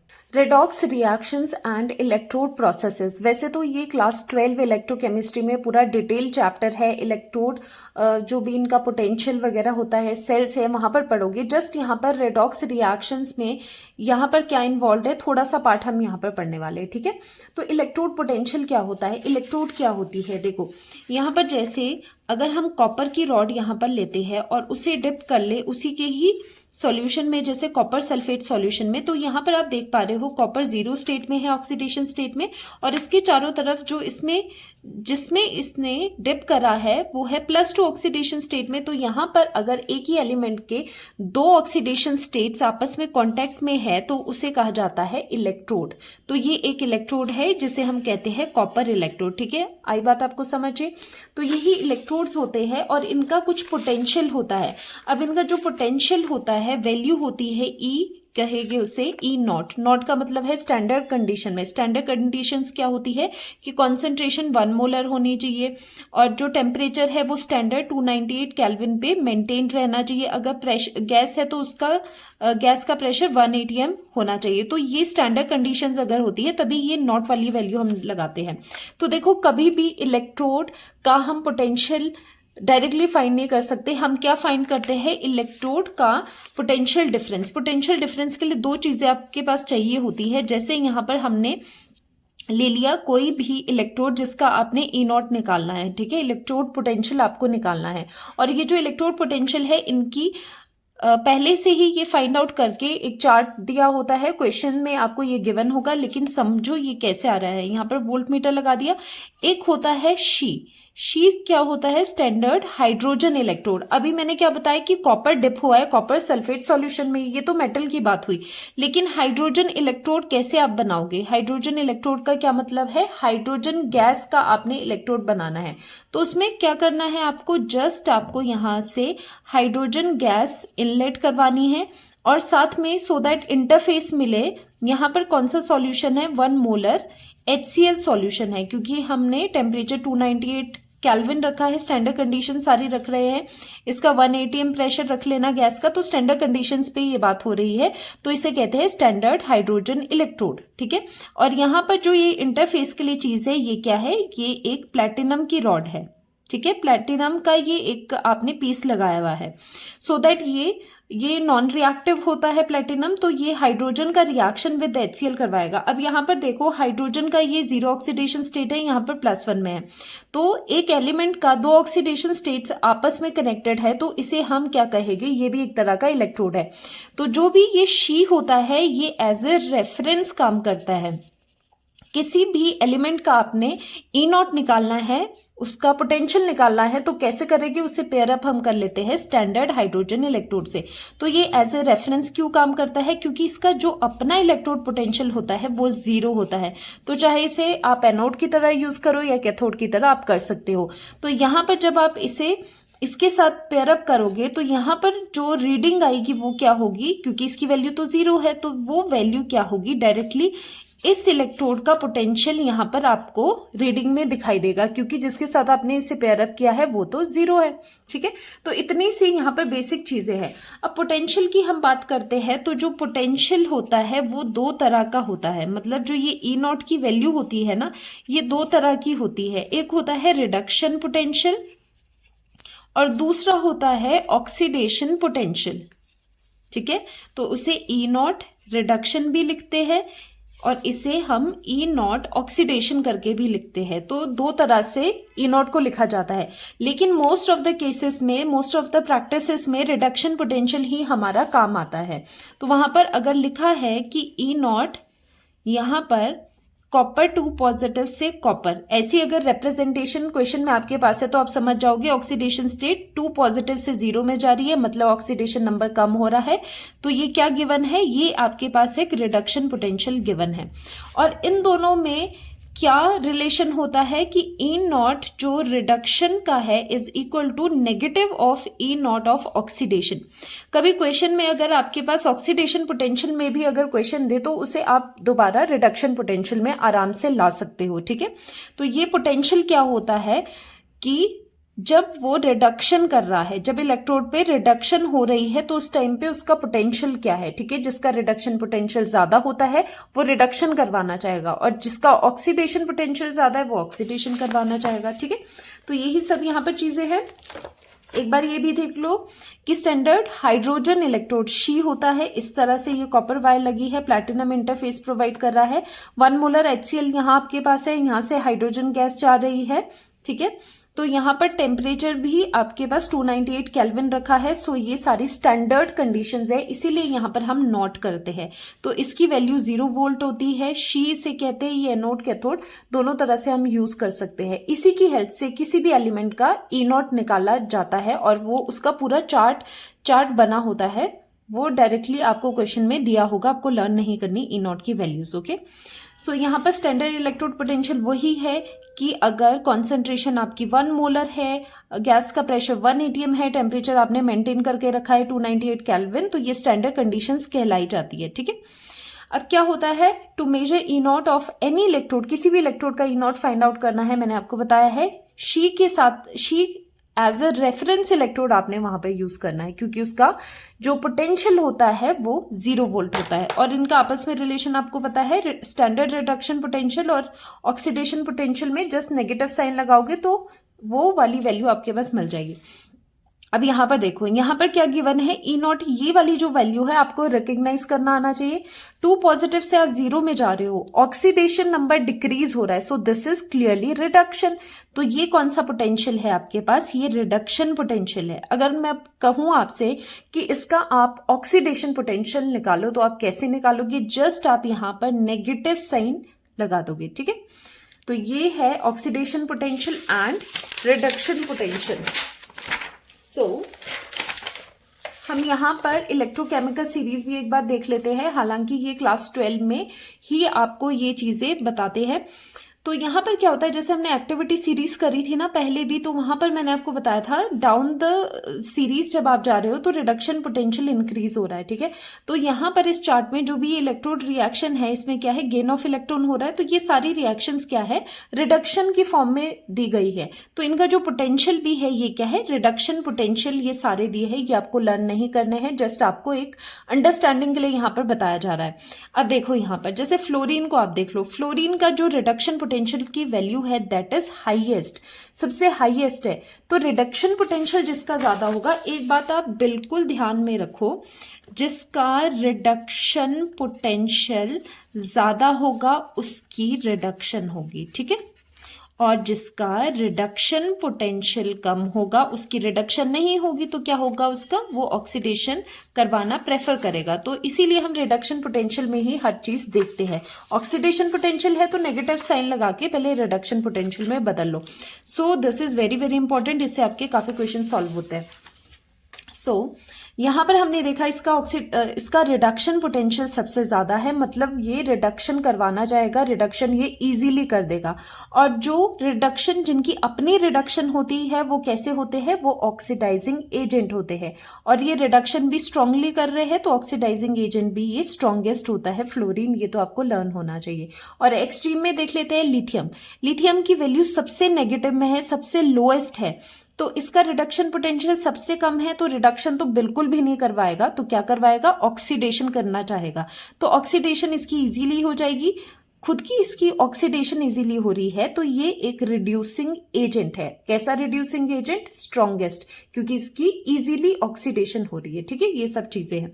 अब ये तो मैंने आपको बता दिया, जिसका रिडक्शन पोटेंशियल ज्यादा उसकी रिडक्शन होगी, वो ऑक्सीडाइजिंग एजेंट होगा। रिडक्शन पोटेंशियल जिसका कम है उसकी रिडक्शन नहीं होगी, उसका क्या प्रेफर्ड होगा, ऑक्सीडेशन। और जिसका ऑक्सीडेशन होता है वो कैसा एजेंट होता है, रिड्यूसिंग एजेंट वो कहलाता है, ठीक है। तो ये सब चीजें क्वेश्चन देख लो, out of copper and zinc which will undergo reduction.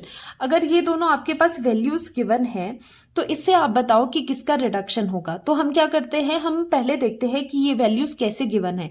तो 2 पॉजिटिव से 0 जा रहा है, ऑक्सीडेशन नंबर कम है, मतलब ये रिडक्शन पोटेंशियल गिवन है। 2 पॉजिटिव से 0 है, ये भी रिडक्शन पोटेंशियल की वैल्यू, दोनों रिडक्शन पोटेंशियल है, एक पॉजिटिव में है एक नेगेटिव में है। तो जो कॉपर की वैल्यू है वो ज्यादा है जिंक से, कॉपर का रिडक्शन पोटेंशियल ज्यादा है तो कॉपर रिडक्शन में जाएगा, जिंक ऑक्सीडेशन में जाएगा। ठीक है, इतना सिंपल ये चीजें हैं। सो नेक्स्ट आ जाता है आपका इलेक्ट्रोकेमिकल इलेक्ट्रोकेमिकल सेल। तो ये लास्ट टॉपिक है, वैसे 12th में बिल्कुल ये डिटेल में है, मैं थोड़ा सा आपको बताती हूँ। इलेक्ट्रोकेमिकल सेल एक ऐसा सेल होता है जो केमिकल एनर्जी को इलेक्ट्रिकल एनर्जी में बदलता है, मतलब केमिकल रिएक्शन, केमिकल चेंजेस होके इलेक्ट्रिसिटी वहां पर आपको देखने को मिलती है। ठीक है, तो यहाँ पर हमेशा आपको याद रखना है, इस साइड जो इलेक्ट्रोड होता है वो एनोड होगा, इस साइड कैथोड होगा। और हमेशा क्या होता है, एनोड में हमेशा ऑक्सीडेशन होती है। ठीक है, क्योंकि यहाँ पर O है, एंड जो कैथोड है उसमें हमेशा रिडक्शन होती है। इसे आप कैसे लर्न कर सकते हो, अलोन। अलोन का मतलब है एनोड लेफ्ट हैंड साइड पे लगाना है, उसमें ऑक्सीडेशन होनी है और उस पर नेगेटिव चार्ज आना है इलेक्ट्रोकेमिकल सेल में। ठीक है, ऐसे आप लर्न कर सकते हो। तो देखो ये डेनियल सेल है, कॉपर एंड जिंक का ये सेल बनता है। और कॉपर एंड जिंक में अगर आप देखोगे इलेक्ट्रोड पोटेंशियल, रिडक्शन पोटेंशियल, तो रिडक्शन पोटेंशियल कॉपर का ज्यादा होता है जिंक से, इसीलिए कॉपर में क्या होगी, रिडक्शन होगी, एंड जिंक में होगी ऑक्सीडेशन। ठीक है, ये हमने जिंक की ऑक्सीडेशन करवा दी, ये हमने कॉपर की रिडक्शन करवा ली। तो यहां से क्या होता है, जिंक रॉड को हमने डिप किया है जिंक सल्फेट सॉल्यूशन में, तो जिंक में से क्या हो जाएगा, जिंक में से 2 इलेक्ट्रॉन्स निकल के ये Zn2 पॉजिटिव सॉल्यूशन में चला जाएगा। अब ये जो 2 इलेक्ट्रॉन्स यहां से निकले हैं, ये वायर के थ्रू यहां से ट्रेवल करके ये पॉजिटिव साइड में चले जाएंगे कैथोड पे।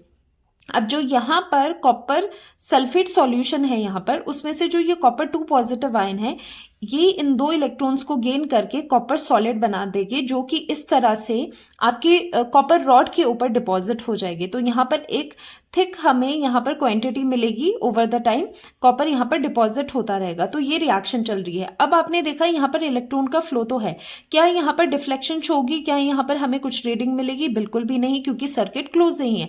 सर्किट को क्लोज करने के लिए हम सॉल्ट ब्रिज यहाँ पर लगाते हैं, which is very very important. Salt bridge में क्या होता है, हम इलेक्ट्रोलाइट लगाते हैं। इलेक्ट्रोलाइट कुछ एक स्पेशल टाइप के इलेक्ट्रोलाइट्स डालते हैं, जैसे KCl, KNO3, K2SO4, इस तरह के। साथ में अगर जेली होती है, सो दैट ये जो चीज है इलेक्ट्रोलाइट वो सॉल्यूशन में ना जाए, क्योंकि ये इन्वर्टेड ट्यूब है ना, तो ताकि ये नीचे ना गिरे, इसलिए हम इसमें अगर जेली लगा के रखते हैं, सो दैट यहाँ पर कंटेमिनेशन ना हो। ओके, तो यहाँ से क्या होता है, अब इलेक्ट्रॉन को, आयंस को पास करने के लिए एक ब्रिज मिल गया। तो यहाँ पर क्या है, इलेक्ट्रिकल सर्किट जो है वो पूरा हो गया, जिस वजह से करंट फ्लो कर जाता है। तो इलेक्ट्रिकल सर्किट ये पूरा करता है।